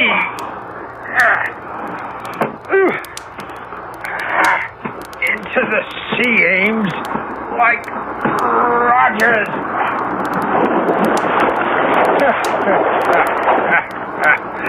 The sea can hold her secrets. You all right, Captain? I thought I heard it. Riggs, I told you to mind that wheel. Well, I put the lash on it, sir. I thought I heard it cry, and Said I could trust you. Well, you can, sir. Where's Mr. Ames? He's left. Why? Well, it was just that I thought I heard a splash, and... Oh. You can trust me, sir. No, Captain. No, let go. I wouldn't trust you with the wheel. No, Captain. I wouldn't trust you with my life.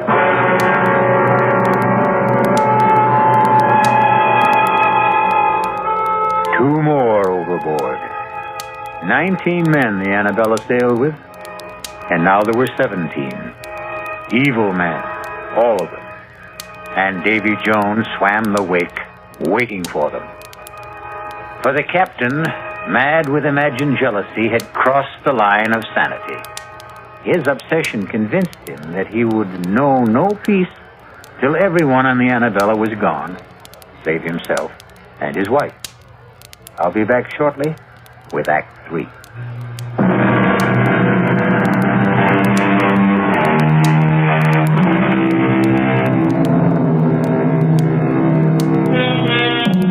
The squall that blew up so suddenly on the Annabella proved to be a full-fledged hurricane that so fully occupied all aboard that there was no time to question missing men.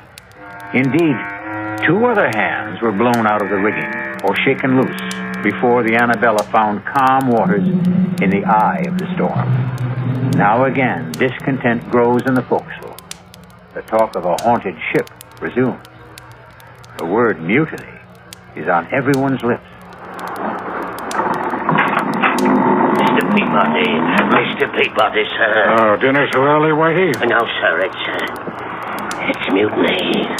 What? You heard me, sir. Mutiny. And about to break out. Oh, Whitey, forecastle grumblings. You know it's all talk. They wouldn't dare. Mr. Peabody, sir, I've been at sea, man and boy, for over 60 years. I know when it's talk. They say the ship is cursed. Who says? The bosun, sir, Christopherson. He says he saw the rats leave the ship before we sailed. And for an old wives' superstition, he's ready to mute. It's a great deal more than that. There's 5 men lost already. I'm aware of that. And most of all, it's the captain's wife. Bad luck with a woman aboard, particularly one that he keeps it away. Well, do they expect the captain to parade his wife in front of common seamen? No, sir, but they wonder. Wonder what? Some say she's a witch. She's ugly as sin. And some say she's sick of the smallpox. Smallpox? It's aboard, sir, I'm feared. Now you do allow me. I'd best have a look at him. If he has it, he has it. I'll put him in the lazarette so it don't spread. The first thing is the mutiny, sir. That has to be stopped. It has to begin first. It'll begin unless the captain puts about. You know how much chance there is of that. You of all people. Yes, I've sailed with the captain before. I always found him a hard man, but a fair man. Not this voyage. Something happened when he brought his wife aboard. He's not the same man. I think the captain means to kill everyone, as he did the owner, and Rogers, and Briggs. Aye, and even Paget and Breen. And we're blown out of the rigging. Perhaps, sir. Perhaps the captain shook 'em loose by luffing. Whitey, I think you're the one whose brains are scrambled. The men were lost overboard. And the 2 passengers and Briggs. Rogers fell over, obviously drunk. A wife took the other 2. Then why is there not one mention of any of them being lost in the ship's log? That's kept in the captain's hand. How could you know that? He was writing in it. Here in the saloon last night. I was clearing the table. He left to get fresh ink, and I looked at it. You can read? In 60 years at sea, a man has a lot of time on his hands. I taught myself long ago. You're sure of what you say? On my oath, sir. And by God, we'd better turn back. Now!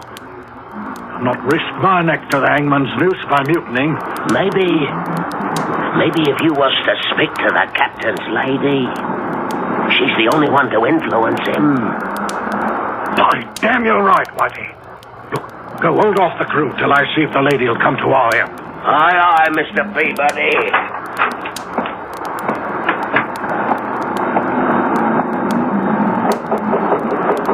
Mistress Adams? Mistress Adams? It is Mr. Peabody, first mate under the captain. Can you hear me? Mistress Adams? I wouldn't disturb you, but the matter's urgent. Mr. Peabody, may I ask what you are doing? Captain, I wanted to talk to your wife. My wife is indisposed. She's a poor sailor. And these last days have worn her out. How dare you disturb her? I felt the matter urgent. Attend me in the saloon, Mr. Peabody. First, let me see to my wife. Aye, aye, sir.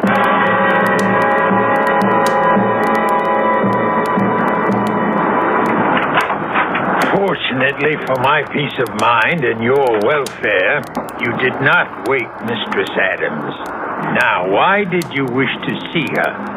Well, I didn't think you'd be willing to bring the ship about in head for home. You're quite correct. I would not. Feeling sure of that, I hope to enlist Mistress Adams' aid in persuading you to change your mind. That was the only reason you chose to disobey my orders? That no one was to approach my wife? What other reasons? What other, indeed? Why would you be so anxious to turn for home, Mr. Peabody? Because otherwise you face a mutiny, Captain. Mutiny? Damn. I could ask for nothing better than to cut down some of the forward scum.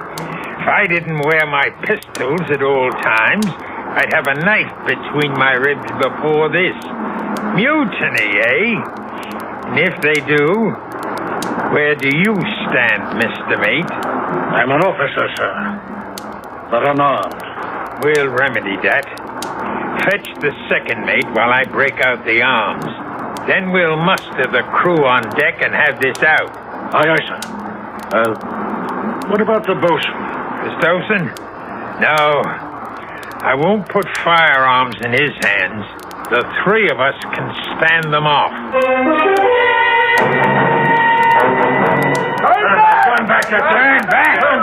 Turn back, rough pack of lily-livered swine.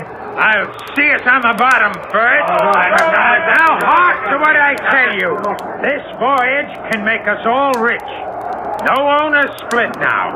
The profits are all ours. Sail on with me to Africa, and we'll all reap our reward. Aye, Deep Sixth and Davy Jones's locker. Speak for yourself, Mr. Christopherson, or all. Or for both. This ship is cursed. Turn back and we'll make it happen. You question my orders? I say to hell with your orders. Mr. Peabody, sir, you know what's happening aboard this ship. We'll sail under you. Will you stand by us, sir?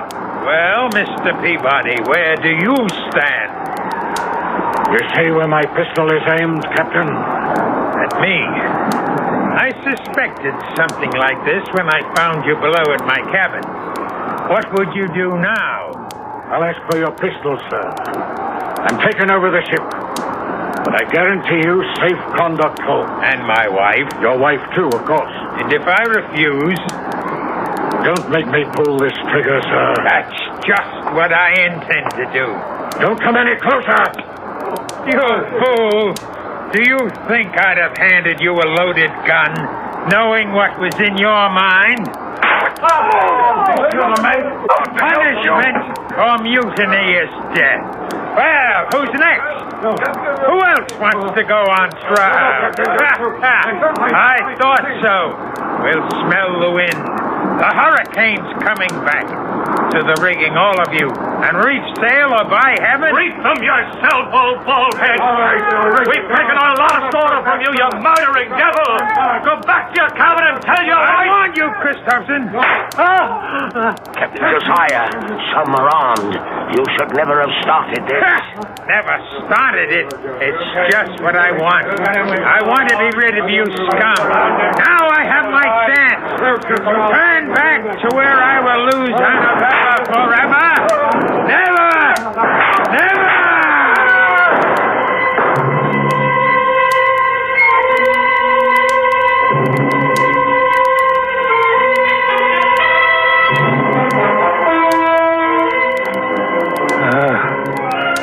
Not a puff of air, Whitey. In the wake of the storm, we'll lie here wallowing in the doldrums for God knows how long. It's as well, sir. There's scarcely enough men left to sail the ship. Well, what there is dog-tired and half alive. How many left? Timmins died this morning. 4 killed in a mutiny. 1 more lost overboard. And Rudge, who died in a fall from the crow's nest. That leaves 5, sir. Are they counting you, Whitey? Counting me. 5 of you still between us. We're woeful short-handed, sir. Yes. I have a mess cooking for the crew. Can I sit him down to eat? Huh? Eat? Oh, yes, of course. We must all eat. But first, Serve all hands a double ration of grog, including yourself. I'll put a cask of rum out in the saloon. Oh, sir. Before you serve the crew, though, set the table in the saloon. Yes, sir. For 6. For 6, Captain? Certainly. The passengers, the 2 mates, myself, and my wife. Oh, at last, my darling, I can bring you to the table as befits a captain's wife, for they're all dead. We have nothing to fear from them anymore. Only 5 left, and they'll be gone soon, Annabella. You understand, don't you? It's all to keep you, to hold them from taking you from me, beloved, to hold you forever. Josiah? Anne, what are you doing on deck? I'm looking for someone I once knew. Who? Josiah Adams. You? But I'm here, Annabella. Here. If only you were. The Josiah I knew. I still am. With the blood of all those men you killed on your hands.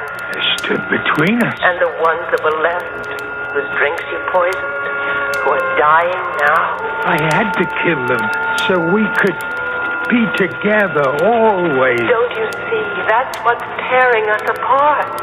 What were any of them worth to deserve to live? Blackbirders and thieves, riffraff and murderers. They stand between us no longer. Only one thing stands between us, Josiah. Why are you too blind to see? No, Anne. No, I took you from America with me. We can be safe on the other side of the world. I can sail the longboat, just the 2 of us across the seas. We can scuttle the ship. And even if she were raised, no one would know her secrets. I've kept the log as though the voyage was calm and uneventful. Let them find the ship. We'll be gone. Tonight, at last, you can dine at the captain's table, as you always should have. And then we'll sail away. No, Josiah. Search your heart, and you know it can never be. It's all a dream. It's all a dream. Never, never, never.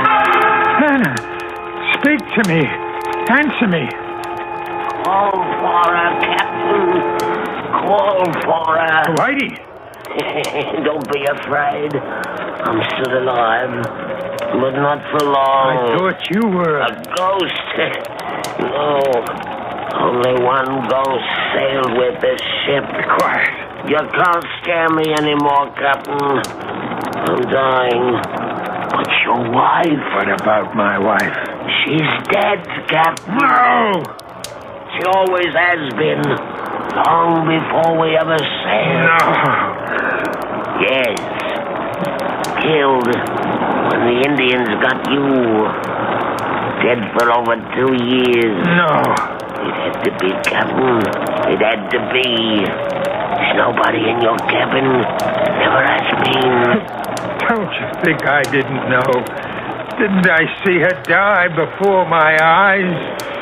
But I cheated death, and I cheated him of her. I took her away with me to this ship. I had to keep her alive. I had to. You had to kill all of us to do it. Because all of us, alive, were proof that she wasn't. It had to be. And you're alone at last. Or will be. All of us are dead save me. In a moment. I'll be alone at last. And I can bring her to my table, like the lady she is. The table is set for 6. But there'll be only one of you there, Captain. Or 5. The dead don't mix with the living. There's only one way to find your wife again.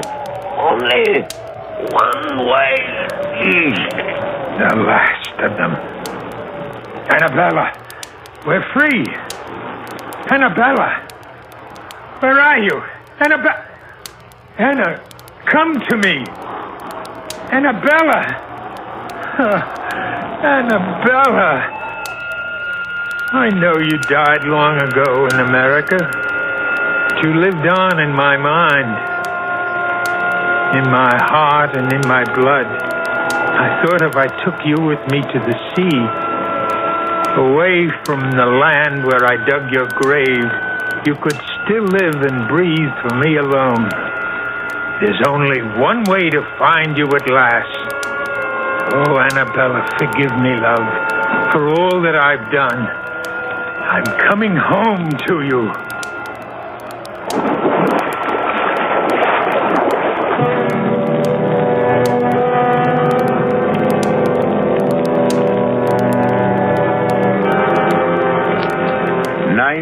Men sailed with the Annabella, and 19 men went to the bottom of the sea.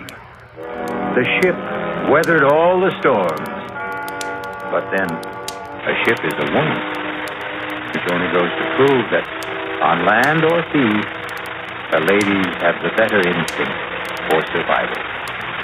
I'll be back shortly.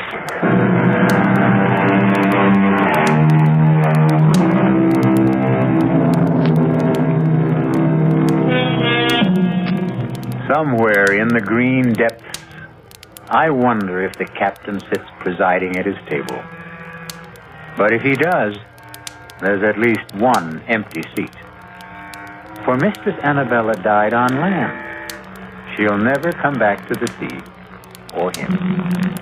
Which seems fair enough, wouldn't you say? He didn't exactly deserve a happy ending. Our cast included George Matthews, Brett Morrison, Marion Seldes, Leon Janney, and William Redfield. The entire production was under the direction of Hyman Brown. Now, a preview of our next tale. Lightning strikes again. I never dreamed it would, did you? Well, it's a slightly different bolt of lightning this time. Not the devil, the white goddess, I believe the notice said. I copied it down. On February 8th, at 6 o'clock in the evening, the white goddess will run naked through the members' lounge. Naked, eh? Cudworth, just who is the white goddess? Daughter of Astarte, I believe. And, just who is Astarte? I'm sorry not to be up on these things, but... I believe Astarte is the goddess of fertility and, sexual love. Don't say. You don't believe she'll run naked across the members' lounge, do you? I didn't believe the devil would come down the chimney. Radio Mystery Theater was sponsored in part by New Sugar-Free Diet 7.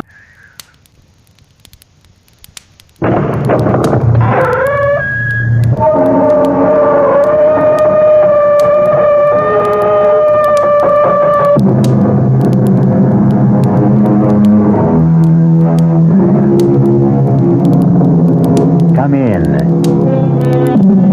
Welcome. I'm E.G. Marshall. You're just in time to join me for an adventure in suspense and terror. The most heart-stopping terror of all. Not the terror of the eccentric, the grotesque, or bizarre, but the chilling terror that slowly emerges when one discovers that all the standards, the laws, the customs that have so naturally governed our existence have suddenly been revoked or repealed and no longer apply. Gone are the familiar, the everyday usages which regulated life in a comfortable, predictable flow. And you are suddenly confronted with a living nightmare of chaos and anarchy. Our mystery drama, To Kill with Confidence, was written especially for the Mystery Theater by Sam Dan and stars Marion Seldes. It is sponsored in part by Sign-Off, the Sinus Medicines, and Anheuser-Busch Incorporated, brewers of Budweiser. I'll be back shortly with Act One. I want that sinus medicine. Headache tablets? No, sinus medicine. Sinus tablets. Helps the headache and the pressure. Oh, you mean sign-off. Exactly. Headache pain is one thing. A sinus headache is something else. Sometimes your whole face can seem to throb with pain. You want relief. Take Sign-Off tablets. SINEOFF. The sinus medicine that gives you a full dose of pure aspirin plus a sinus drainer. Sign-Off. The sinus medicine that helps relieve sinus pain while you drain. And Sign-Off doesn't stop there. Have you tried Sign-Off Sinus Spray, the fastest known form of sinus congestion relief? It works in seconds. That's Sign-Off Sinus Spray. When sinus flares up, use Sign-Off tablets and spray, only as directed. SINEOFF. Sign-Off. Exactly. Sign-Off, the sinus medicines in the bright red box.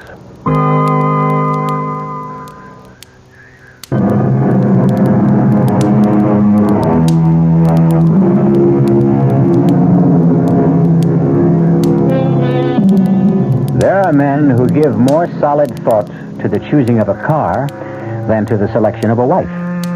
There are girls who will take more time and care in deciding on a fall outfit than in picking a husband. Who is to blame? A good deal of it can be placed on the shoulders of society, which somehow tries to imply that marriages are made in heaven. This being the case, why bother being too careful down here below? At any rate, let us consider this extremely attractive, newly married young couple driving along a superhighway near a Midwestern city. Why don't we get off the turnpike, darling? Is anything wrong? You know, I just thought I'd like a change of scene. Okay, next exit. You're an angel. Well, it's getting on toward lunchtime, and I think this is a town where they have a place that serves the most fantastic sauerbraten. Really? Mm-hmm. A landmark. You know, one of those terribly authentic restaurants. Ruth, dear, you are in for a treat. Except for one thing. What's that? I happen to despise sauerbraten. Uh-oh, I'm sorry. Oh, don't be sorry, dearest. You and I, well, we'll never have days like this again. Days like what? Well, let's call them days of discovery. Days of getting to know each other. Days of finding out about each other. Such as, you don't like sauerbraten. What don't you like? Oh, I like everything. Even artichokes? Especially artichokes. You'll have absolutely no trouble feeding us. I think that's why I fell in love with you. You're so even-tempered. Oh, no, you don't know that for a fact. I may have been on my best behavior all this time. Well, I just can't picture you as anything but... Well, but what? Sweet. Calm. Nice.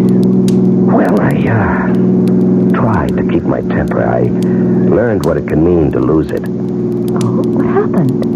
Now, that was a long time ago, darling. I found out what it can mean to lose your sense of balance and values, and, well, I plan to make amends for all that. You want to talk about it? No. And I'll tell you why. Oh, no, you don't have to explain. Now, what I'll have to do is explain why I won't explain. Can you follow that? Sure.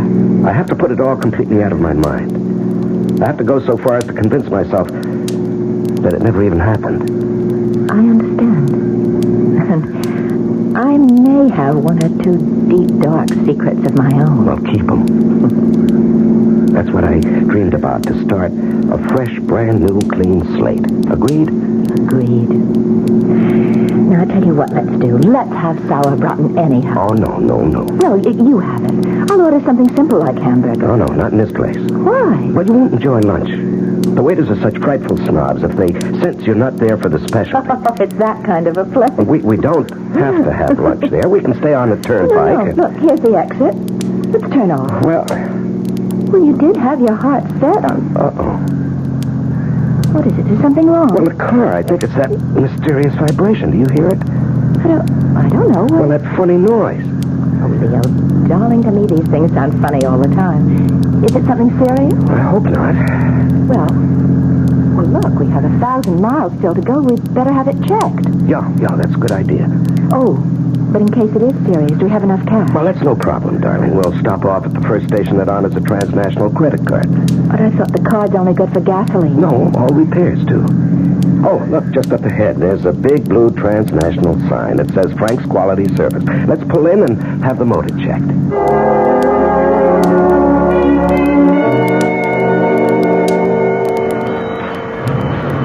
Well, are we in for some major surgery? It's a rocker arm. So what does that mean? Well, it means more labor than anything else, and he's short-handed. In other words? In other words, it'll take some time, darling. Well, does that fit in with our plans? We did intend to have some lunch. We could do that, darling, except, What is it? Well, you remember I told you what happened to me last time I needed emergency repairs? Well, that decided me. When you're having work done in a strange town, a place you don't know, you really should stick around, keep an eye on it. That's right, of course. Well, I know it'll be a bore for you. Well, I could shop. Could you? Your birthday's the day after tomorrow. I'd love an hour or so. I'll look for something and I'll be able to surprise you. Well, that's a great idea. Now, what's this fellow's name? Oh, yes, Frank. Say, Frank. Oh, yes, sir. Oh, Mr. Renard. Yeah, what can I do for you? You've got about an hour on my car? Oh, say an hour and a half and be safe. Well, my wife would like to do a little shopping. Well, you're in luck. We got us a shopping center just 3 blocks from here. It's called the Golden Mall. The Golden Mall? Yeah. They got the top stores there. All the big ones from New York, Chicago. How do I get there? Oh, it's just 3 blocks up. See that traffic light? Yeah. You turn left, go 1 block. There it is. The Golden Mall. Well, thank you. She'll come back loaded with packages. You won't thank me. Darling, make sure you remember the name of this place. Yeah. It's Frank's 24-hour quality service. Open 24 hours a day. Everybody in town knows me. Let's see, it's exactly 12 noon. Darling, I'll see you at 1:30. Make sure you remember the address, ma'am. It's 1776 Jefferson. I mean, how can you forget that one, huh?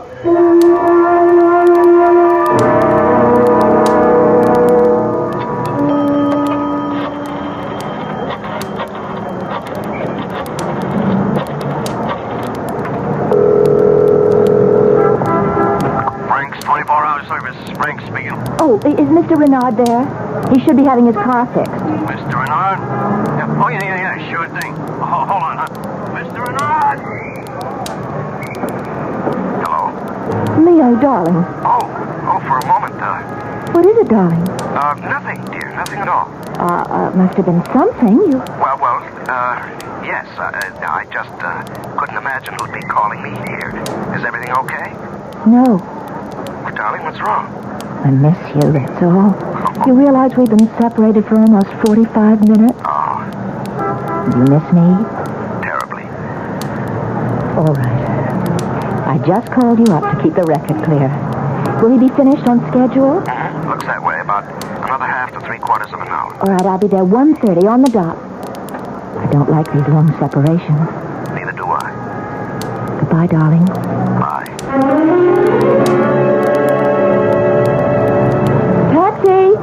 Taxi! Where to, ma'am? 1776 Jefferson Boulevard. Okay. Heavy day in the stores, ma'am? Oh, no, I just bought a little present for my husband's birthday. Excuse me. Hey, let me call into the dispatcher. 37, headed south to Jefferson, 1700 block. 17... Just a minute. Why are we stopping? Where did you say you wanted to go on Jefferson Boulevard? 1776. That's a number you can't forget. Well, maybe you can't forget it, but you sure can get it mixed up. You don't want to go to 1776. Why? Because there ain't nothing on that 1700 block worth going to. Well, I distinctly remember Look, ma'am, I know this town. Well, give me a street, any street, I'll run it down. On 1700 block of Jefferson, you got the old foundry, and it's been deserted these past 18 years. And Frank's 24-hour quality service station. No more, you don't.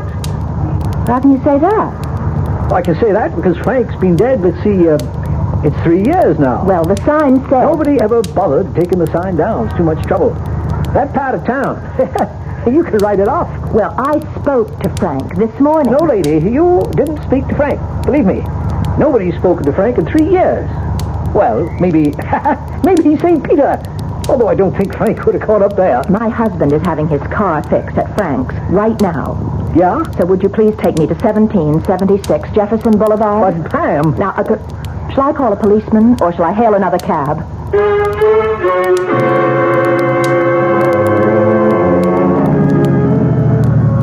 Well, ma'am, here you are.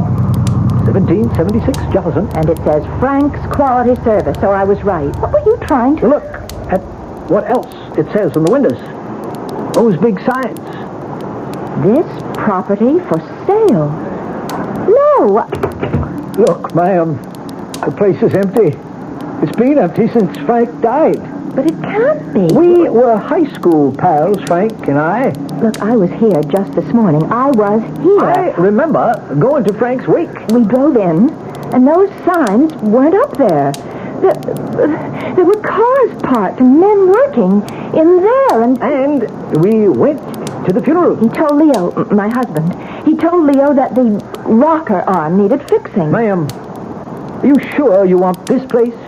My husband. I left my husband here. No, ma'am, I'm afraid you didn't leave anything or anybody. Leo is in there, in that garage. Where are you going? Can't you see it's locked? It's been locked for 3 years.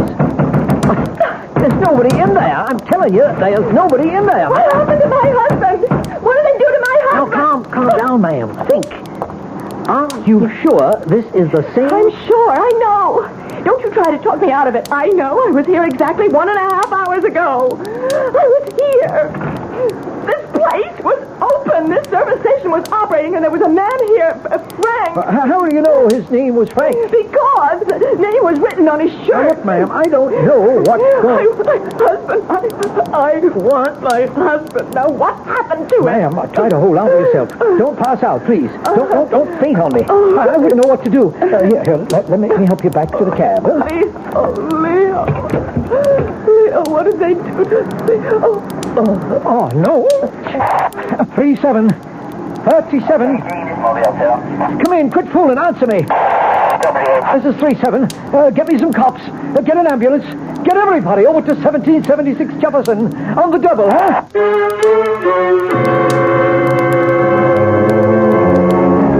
Well, how do you figure it? Frank's 24-hour quality service. Now you see it, now you don't. Nightmare? Illusion? Reality? Which are we dealing with? Could it be a mixture of all three? I'll return with some answers, but also with some more questions when I return in just a few moments with Act 2. Buick introduces a new concept for you to consider in light of all the concern about miles per gallon. Range. Range is what you get when you multiply the mileage your car gets per gallon by the number of gallons your car's gas tank holds. Range is one of the things that help make Buick Apollo such a special small car. It comes from coupling the Apollo's economical 6-cylinder engine with a standard 21-gallon gas tank. It holds a lot, but it doesn't use a lot.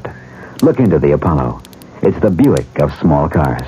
Hello, this is Goldilocks. It seems like only yesterday that I was a little girl tasting porridge. You know, this one's too hot. This one's too cold. And now I conduct taste tests on diet drinks. And there's one I must tell you about. Sugar-free Diet 7-Up. It has a fresh, natural, delicious taste. It drives my taster meter crazy. Sugar-free Diet 7-Up. This one's just right. Hey, Mom, what's for dinner? Hey, Mom, what you got? Don't miss ShopRite's Big Dairy Deli Value Jubilee. Some of the great values include ShopRite butter, 1-pound brick, 69 cents. Tropicana orange juice, half-gallon carton, 59 cents. Oscar Mayer bacon, 99 cents a pound, and much more. Big values in the meat case, too. ShopRite Grade A whole frying chicken, just 35 cents a pound. Split or cut up fryers, 39 cents a pound. Roasting chickens up to 4 pounds, 39 cents a pound. Get a lot more for a little less this week at your ShopRite. She loves the family. She wants the best. She does all that she can do. She lets ShopRite do the rest. Hey, Ma, what's for dinner? ShopRite has the answer.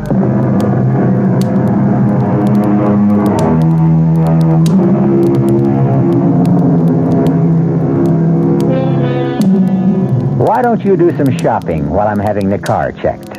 Asks newlywed Leo Renard of his wife Ruth. Reasonable enough. And so, when her shopping is finished, Ruth returns to discover that the car is gone. Leo has disappeared, and the service station has been closed these past 3 years. And you insist you actually were at that particular service station, Mrs. Renard? Doctor, I know you're trying to be helpful, but we aren't going to get anywhere. Why do you say that? Well, to begin with, we have a severe difference of opinion. But you... Wait, please, let me finish. You think I'm crazy. That isn't true. Well, you have a medical term for it, I'm sure. Something to take the sharp, rough edge off it. But at this point, according to you, I'm not behaving normally. Now, does that state the case? Well, look at it rationally. Which, according to you, I'm not doing now. That service station has been closed for 3 years. The man who owned it and ran it has been dead all this time. Then how do you account for the fact that my husband and I were there this morning? Would you agree to submit to some tests, Mrs. Renard? I'll agree to anything at this point. I'll agree to anything that will convince you that I am as sane as you are. And once we establish that, and you start believing me, then perhaps we can find out what happened to Leo.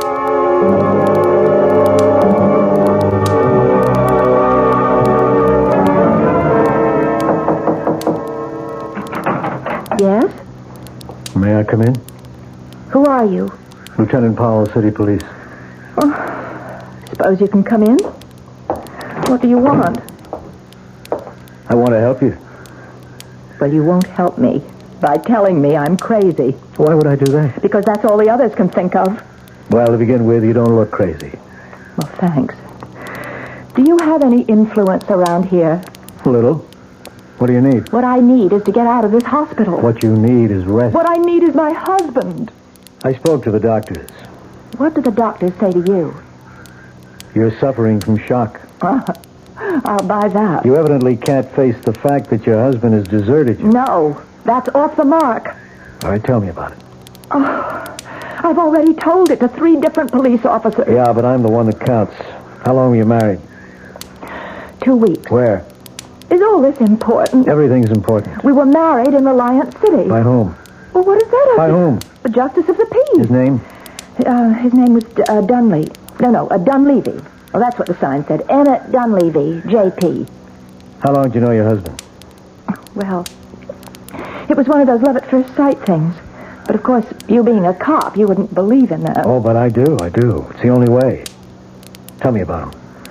Well, he was in town on business. What was his business? Why is that your business? Why is that an unreasonable question? Because you don't know and you're ashamed to admit it. That's a lie. Instead of asking, maybe I better tell you a few things. You don't really know what he did for a living, if anything. But that's just... It's all right. You don't have to say anything. Let's talk about the money. The money? The money you gave him. How do you know? My dear Mrs. Renard, you are now a member of a certain unfortunate sisterhood. What are you insinuating about my husband? Well, let's stick to the facts. How much of your money does he have? It's not my money any longer. It isn't? No, when we married, we agreed to share everything. And how much did you share with him? Well, I had an inheritance from an aunt who died, and she left me Yes, she left you... $51,000. I see. I don't know what you think you see. We were going to invest it in the new business. What new business? He was interested in real estate, and I was a public stenographer at the hotel where he used to have dinner, and that's how we happened to meet. And we were going to go to Florida and get into a land development deal. $51,000. In cash? No, bonds. We put it in bonds. Negotiable bonds, no doubt. Well, we had to be able to raise cash in a hurry. Of course. Well, it just wasn't my money. He had close to $50,000 of his own. You know this for a fact? Well, that's what he said. Look, Mrs. Renard, I want to help you. I want to find him. Hopefully we can recover all, or at least some, of your money. Why do you insist that he ran out on me? I've told you what happened. You simply can't face the truth, can you? And you've created an hallucination about a garage. Don't you start behaving like a psychiatrist, too. Now, look, the sooner we get you to face reality, the sooner we can get you to think rationally and maybe give us some leads. Look, I told you. What we have to do is get rid of this service station delusion of yours. But it isn't a delusion. I spoke to the doctor. Lying around here in bed isn't doing you any good. I asked him if I could get you to work with me. Now, you can't remain here indefinitely. You're going to have to start some kind of new life for yourself. Are you saying that Leo is... I'm saying, one way or another, Leo is gone. No. Right now, I'll go talk to your doctor. Pick you up in about an hour, is that all right? Wait, I want to thank you. Yes, well, maybe now you're beginning to face reality. Maybe. Maybe. Maybe what? Oh, I don't know. I'm so... Sure. It's a bad spot to be in. You're really very kind. No, I'm not. It's just a technique. Don't let it fool you. Well, at least you've made me feel better. You ready to face it? I think so. Whatever it is, I guess I'm ready to face it.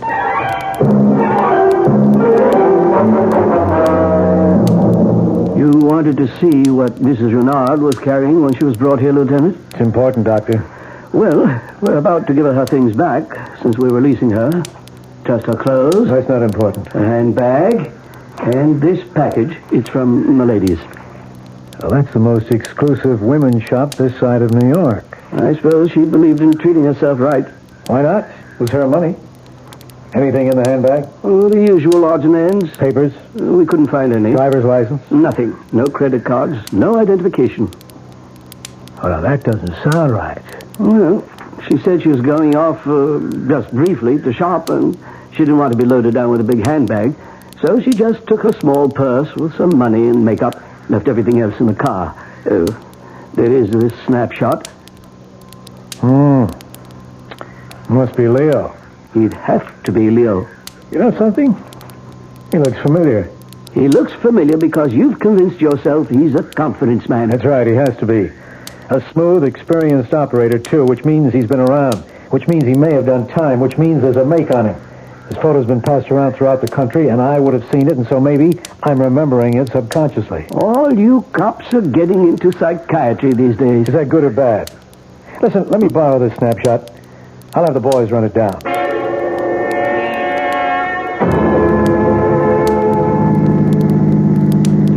Yes, Lieutenant, I've decided. I've called a hotel. I'll take a place there, and when my money runs out, which will be pretty soon, I can find a job. I intend to stay here until... Until what? Until I find Leo, or learn what happened to Leo. You say you were married by a justice of the peace in Reliance City. That's right, and I'll never forget the man's name, Emmett Dunleavy.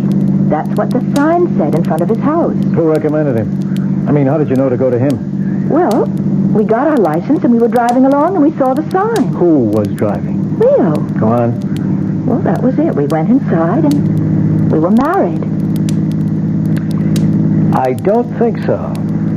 What do you mean you don't think so, Lieutenant? What would you know about it? All I'm saying, I don't think you were married. Now, just a minute. The ceremony was performed. We checked the city hall in Reliance City, and there's no record of your marriage. But there has to be.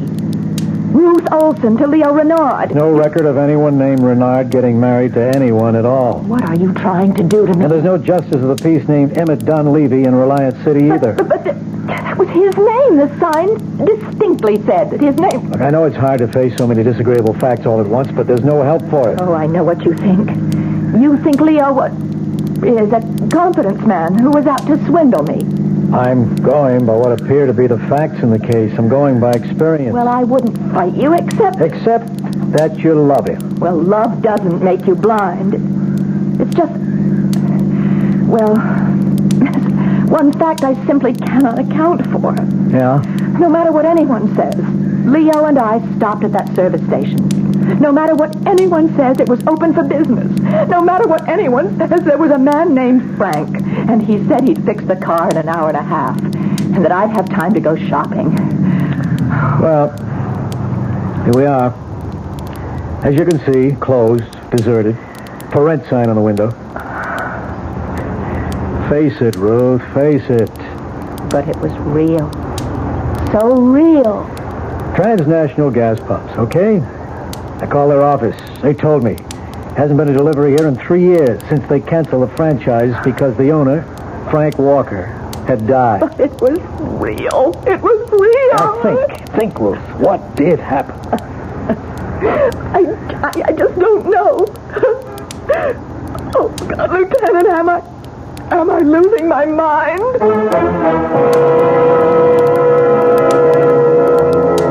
But The service station was there. A man named Frank was there. We heard him speak. Or did we? Did the conversation actually take place at 1776 Jefferson Boulevard? Or was it all taking place in the mind of Ruth Renard, whose last name may not even be Renard, since there's no record of her marriage either? I'll be back shortly with Act 3.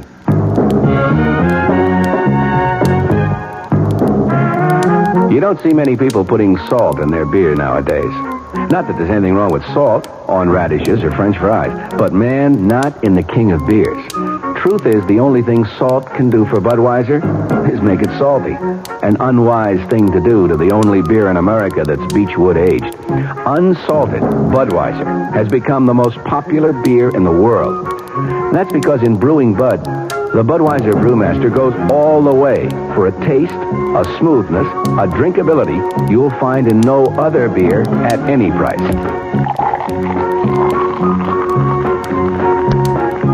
And something else you can take without a grain of salt. The fact that when you say Budweiser, you've said it all. Anheuser-Busch, St. Louis.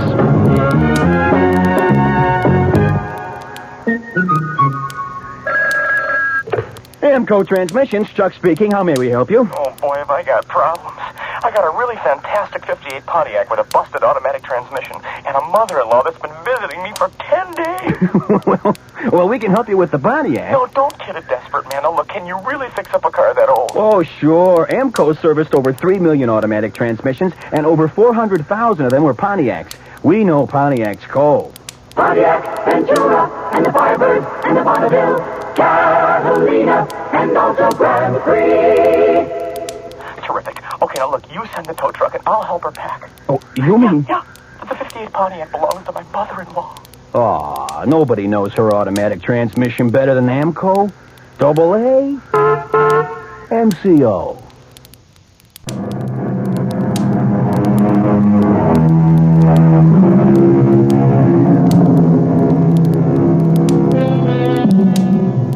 She still insists she left her car there to be fixed under the watchful eye of her husband.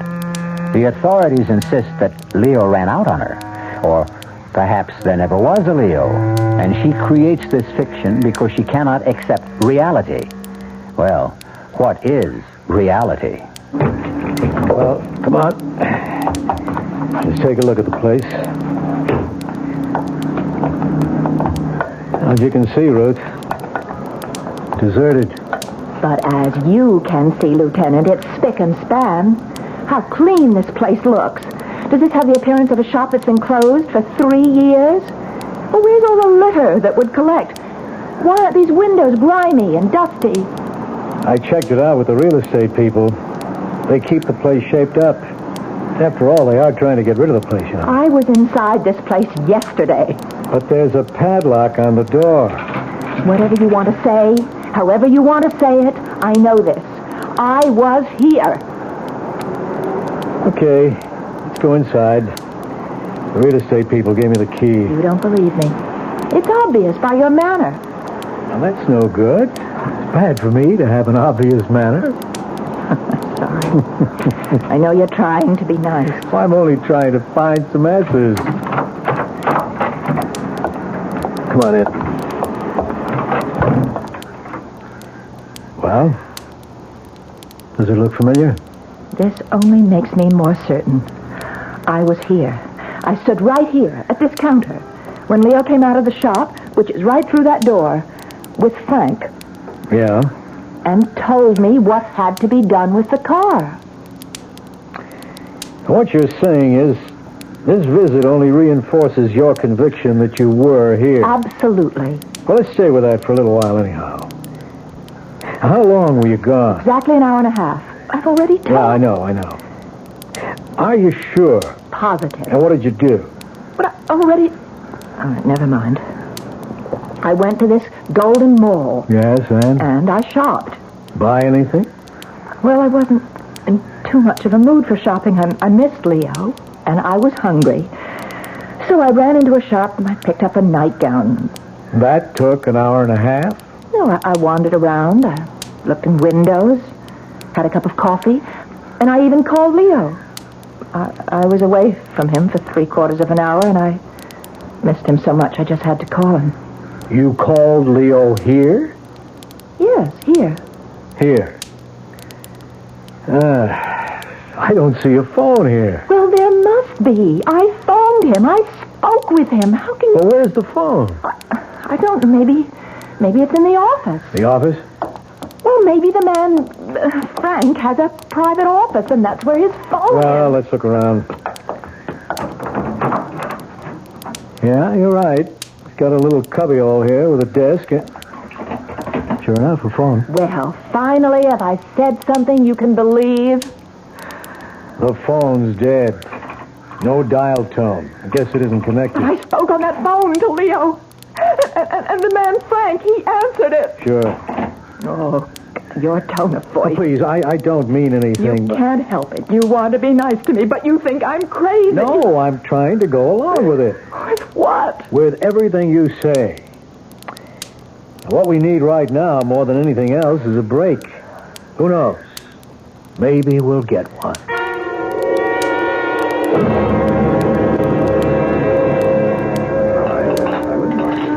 Kind of you to take me to dinner. It's a line of duty. I can even put it on my expense account. You said that you had an important development. I think we do. Well, can you tell me? We think we know who Leo is. What do you mean? You know who he is? His real name is Wallace, Leo Wallace. That's impossible. Better let me finish. But, listen, we had his picture. Where? How? How could you get his picture? It was in your handbag. Oh. I ran it through the routine, and there's a very strong likeness to a Leo Wallace. A very skillful confidence man. Oh. Now, Leo had turned in a very big score. He'd flim-flammed some old gent out of about $1.5 million. Well, I don't believe it. Maybe you'd better hear it first. He denied it. The jury voted against him. He got a minimum of 10 years, but there was an appeal. And just a few months ago, they found some irregularities in the trial, and he was freed. Oh. How about the money? The money? The money he's supposed to have stolen. Oh. If he did steal it, he has it hidden somewhere, so you see, there's a motive on someone's part to get him and get at the money. I never dreamed that Leo could... Yeah, well, as I say, we can't prove it. All we know is that your Leo's picture looks like this Leo Wallace. Then I don't have to be crazy. It could have all been just a plot, don't you see? You thought Leo was out to steal my money, and as it turns out, there were people after Leo. They could have arranged the whole service station setup. Well, it's not impossible. Well, then can't you do something? How he could have arrived at this service station is something I'll get to later. The fact is, he did go there. Well, I tell you he did. We did. Now, if only we can put him there, things would make sense. You wouldn't be crazy. We'd have a lead. Why pick Frank's service station? It isn't the first one you came to. It was the first transnational gas station, and that was his credit card. Are you capable of being objective right now? I'm trying to prove to you I am not crazy. Well, pretend for a moment that all this happened to somebody else. Pretend that this is a story I'm telling you. I don't see A young woman tells a cab driver to take her to a non-existent gas But station. I had been there with my husband. We don't know that. We only have your word for it. So, when they arrive, she becomes hysterical and she tells the story you've told us. Okay, we check. We find out there is no record of the girl's marriage. No record of the justice who she claims married her to her husband. Her husband is most likely a notorious confidence operator, newly released from jail. Why would I lie to continue, please. And we know very little about the girl herself. She worked at the hotel in Reliance City as a public stenographer for only a month. There's no family. I lost my parents years ago. I'm an only child. I had one aunt who's dead. Well, everything is so vague. We can't find anyone who's ever seen this girl with her husband. But we stopped at 3 motels between here and Reliance City. No one remembers seeing a Mr. Renard. You can check their registers. They must prove they're Mr. and Mrs. Renard stopped there. Two of the clerks remember a Mrs. Renard. That's because I went into the lobby to sign the registers while Leo took care of the bags. Now, once again, we have that same problem. Admit it now. If this were someone else's story, would you believe it? I know. It sounds... But if it is a hallucination, where did it start? No, it's real. You said to the cabbie that you bought a gift for your husband. I did. No, you didn't. You bought a nightgown at Milady. Oh, but Why would you lie? Oh, maybe it isn't a lie. Maybe subconsciously you know you don't have a husband, therefore you really couldn't buy him a present. Then why would I have his picture in my purse? You may have found it somewhere. Maybe without knowing it, you fell in love with his picture and... Why is it all so real? I keep tripping you up all the time. Your story has so many holes. For instance, why do you say you called from the mall when that phone has been disconnected for 3 years? But I did call. You have to believe me. Well, that means I have to believe your whole story, all of it. All of it is true. Yeah, and yet I can't check any of it. Wait a minute. There's one part I can check. And if you're telling me the truth about that one little part, then the whole story could make sense. What is that part? No, I don't want to get your hopes up. I'll see you at the hotel. Oh, but I'd like to know... No, there isn't very much I can do about it till the morning anyhow.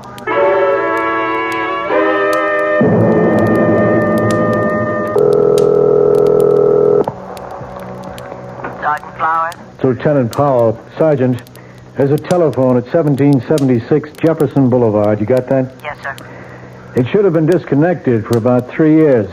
I want you to find out if it was temporarily restored to service recently. If so, by whom? Somebody had to pay a deposit. I want the name and address. Yes, sir. I want that information immediately.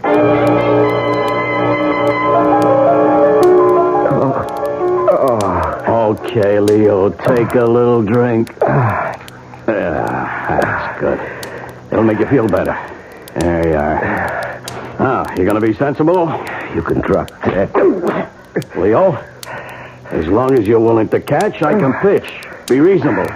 I don't want all the money. I don't care if you kill me. It can come to that. Now, look, the old guy's dead. You can't give it back to him anymore. He has a family. And every one of them a millionaire. Leo, why should the rich always get richer? I seen crooks like you go soft. Start to worry about right and wrong. Believe me, it don't last. It wears off. I'm only trying to save you from yourself. You punk, I should have recognized you at that gas station. Hey, wasn't it a great wig and a mustache? I look good in it, huh? Leo, back in the jailhouse, I protected you against all those dudes who wanted to shake the secret out of you. I saved your life. You promised me my peace. I'm entitled. I'm entitled. I'll kill you. You punk. You're at the end of the line. You blew it. You blew it. You'll kill me for nothing, and this time they'll send you up for life. Never. You think I'm not going to kill you if you don't lead us to the door? That's wrong. I'll kill you. Go ahead, punk. Go ahead. Please, Leo, don't make me do it. Hit him one more time, punk, and I'll blow your head off. Hey, what? Keep your hands up high where I can see them. That's good. Bill, Eddie, hustle this one down to headquarters. You sucker. We could have been rich. We could have been rich. What do you get out of it this way? So, you're Leo. You all right? Yeah. Takes more than a punk like him. Let me get you untied. I guess she was telling the truth all this time, huh? Can you stand? Yeah, okay. You're quite a guy, Leo. I have to go to headquarters to book him. I'll need you, too. Sure. I know you want to see Ruth. Why don't I drop you off at her hotel? You'll want to be alone for a while. Yeah, thanks. You can both come down later. There's no hurry.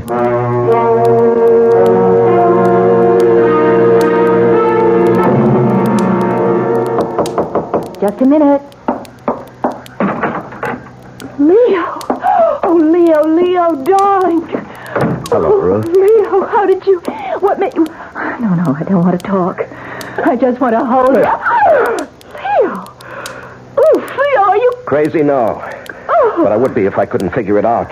Figure what out? That gas station, that was all a setup. Leo! How did they know I would stop right there, huh? What? How could they be sure? Somebody had to loosen a gasket just enough to make that noise. Somebody had to say, let's get off the highway at that particular exit.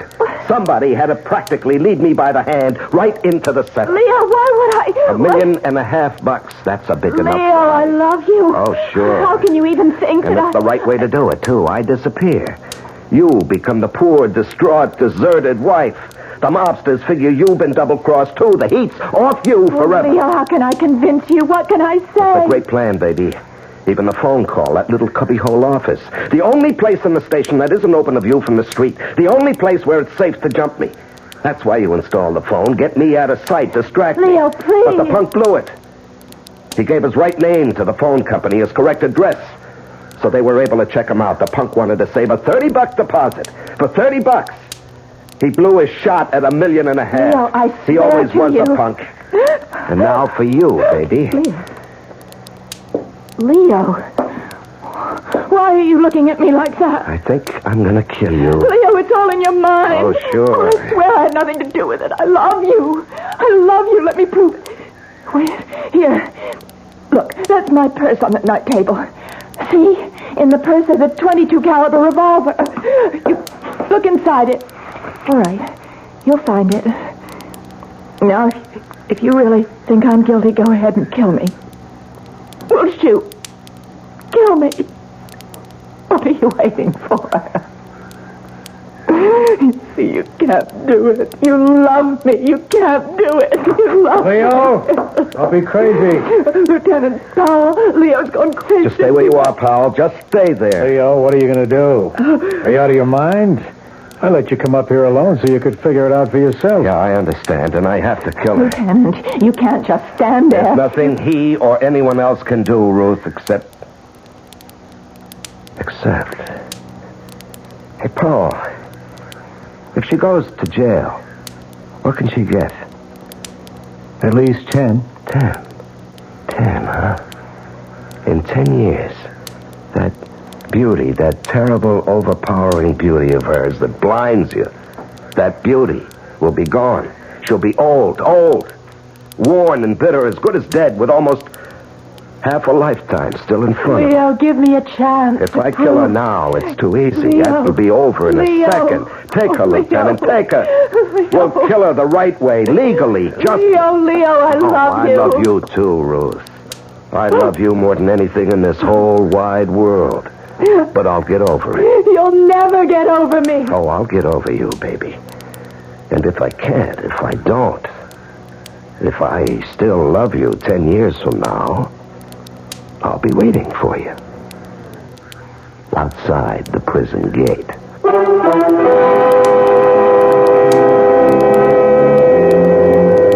Did Leo get over Ruth? Or did his love continue? Did he meet her at the prison gate 10 years after? We don't know. It hasn't been 10 years yet. What a story that would make. And we hope all of us will be around 10 years from now to hear it. I'll be back shortly.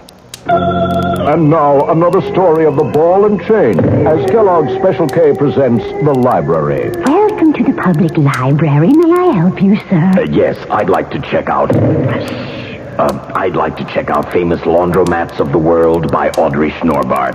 Sir, excuse me, but isn't that ball and chain you're wearing just like the ones they use in the Kellogg's Special K commercial? This ball and chain? Yes, that one. How are you going to get rid of it? Well, you know, lots of good exercises, and by eating smart at every meal, starting with the Special K breakfast. Don't you have to watch your calories? Yes, and the Special K breakfast is less than 240 calories. Less than 240 calories? Right. A 1-ounce bowl of high-protein Special K, 4 ounces of skim milk, tomato juice, and coffee. It's really tasty, and it's going to help me get rid of this ball and chain. I'd say it's long overdue, get it? Your happy ending could begin with the Special K breakfast from Kellogg's. You've been hearing some pretty lavish claims recently about miles per gallon. We'd like you to consider something equally important, and that's range.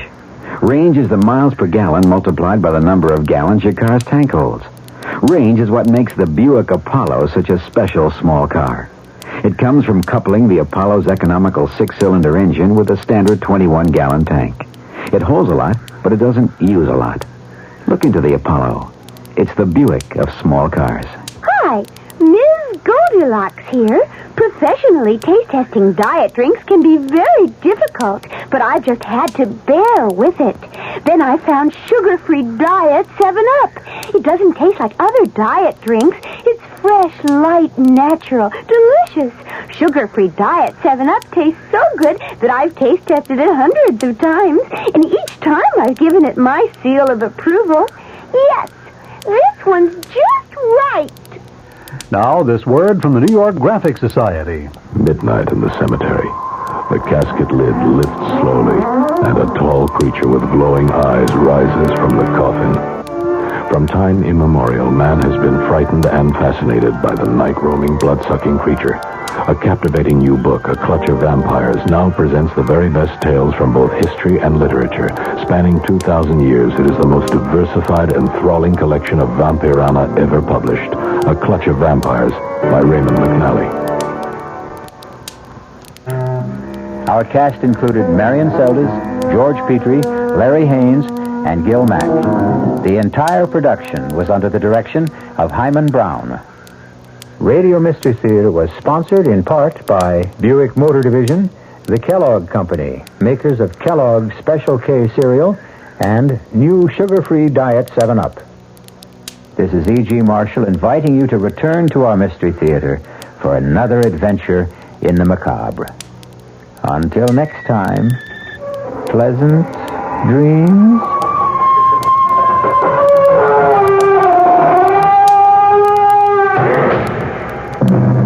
The WR Mystery Theater has been brought to you by ShopRite Supermarkets, where you get a lot more for a little less, and by Suburban Savings, with offices throughout North Jersey. The preceding Mystery Theater program is furnished by the CBS Radio Network. This is WR New York and RKO General Station.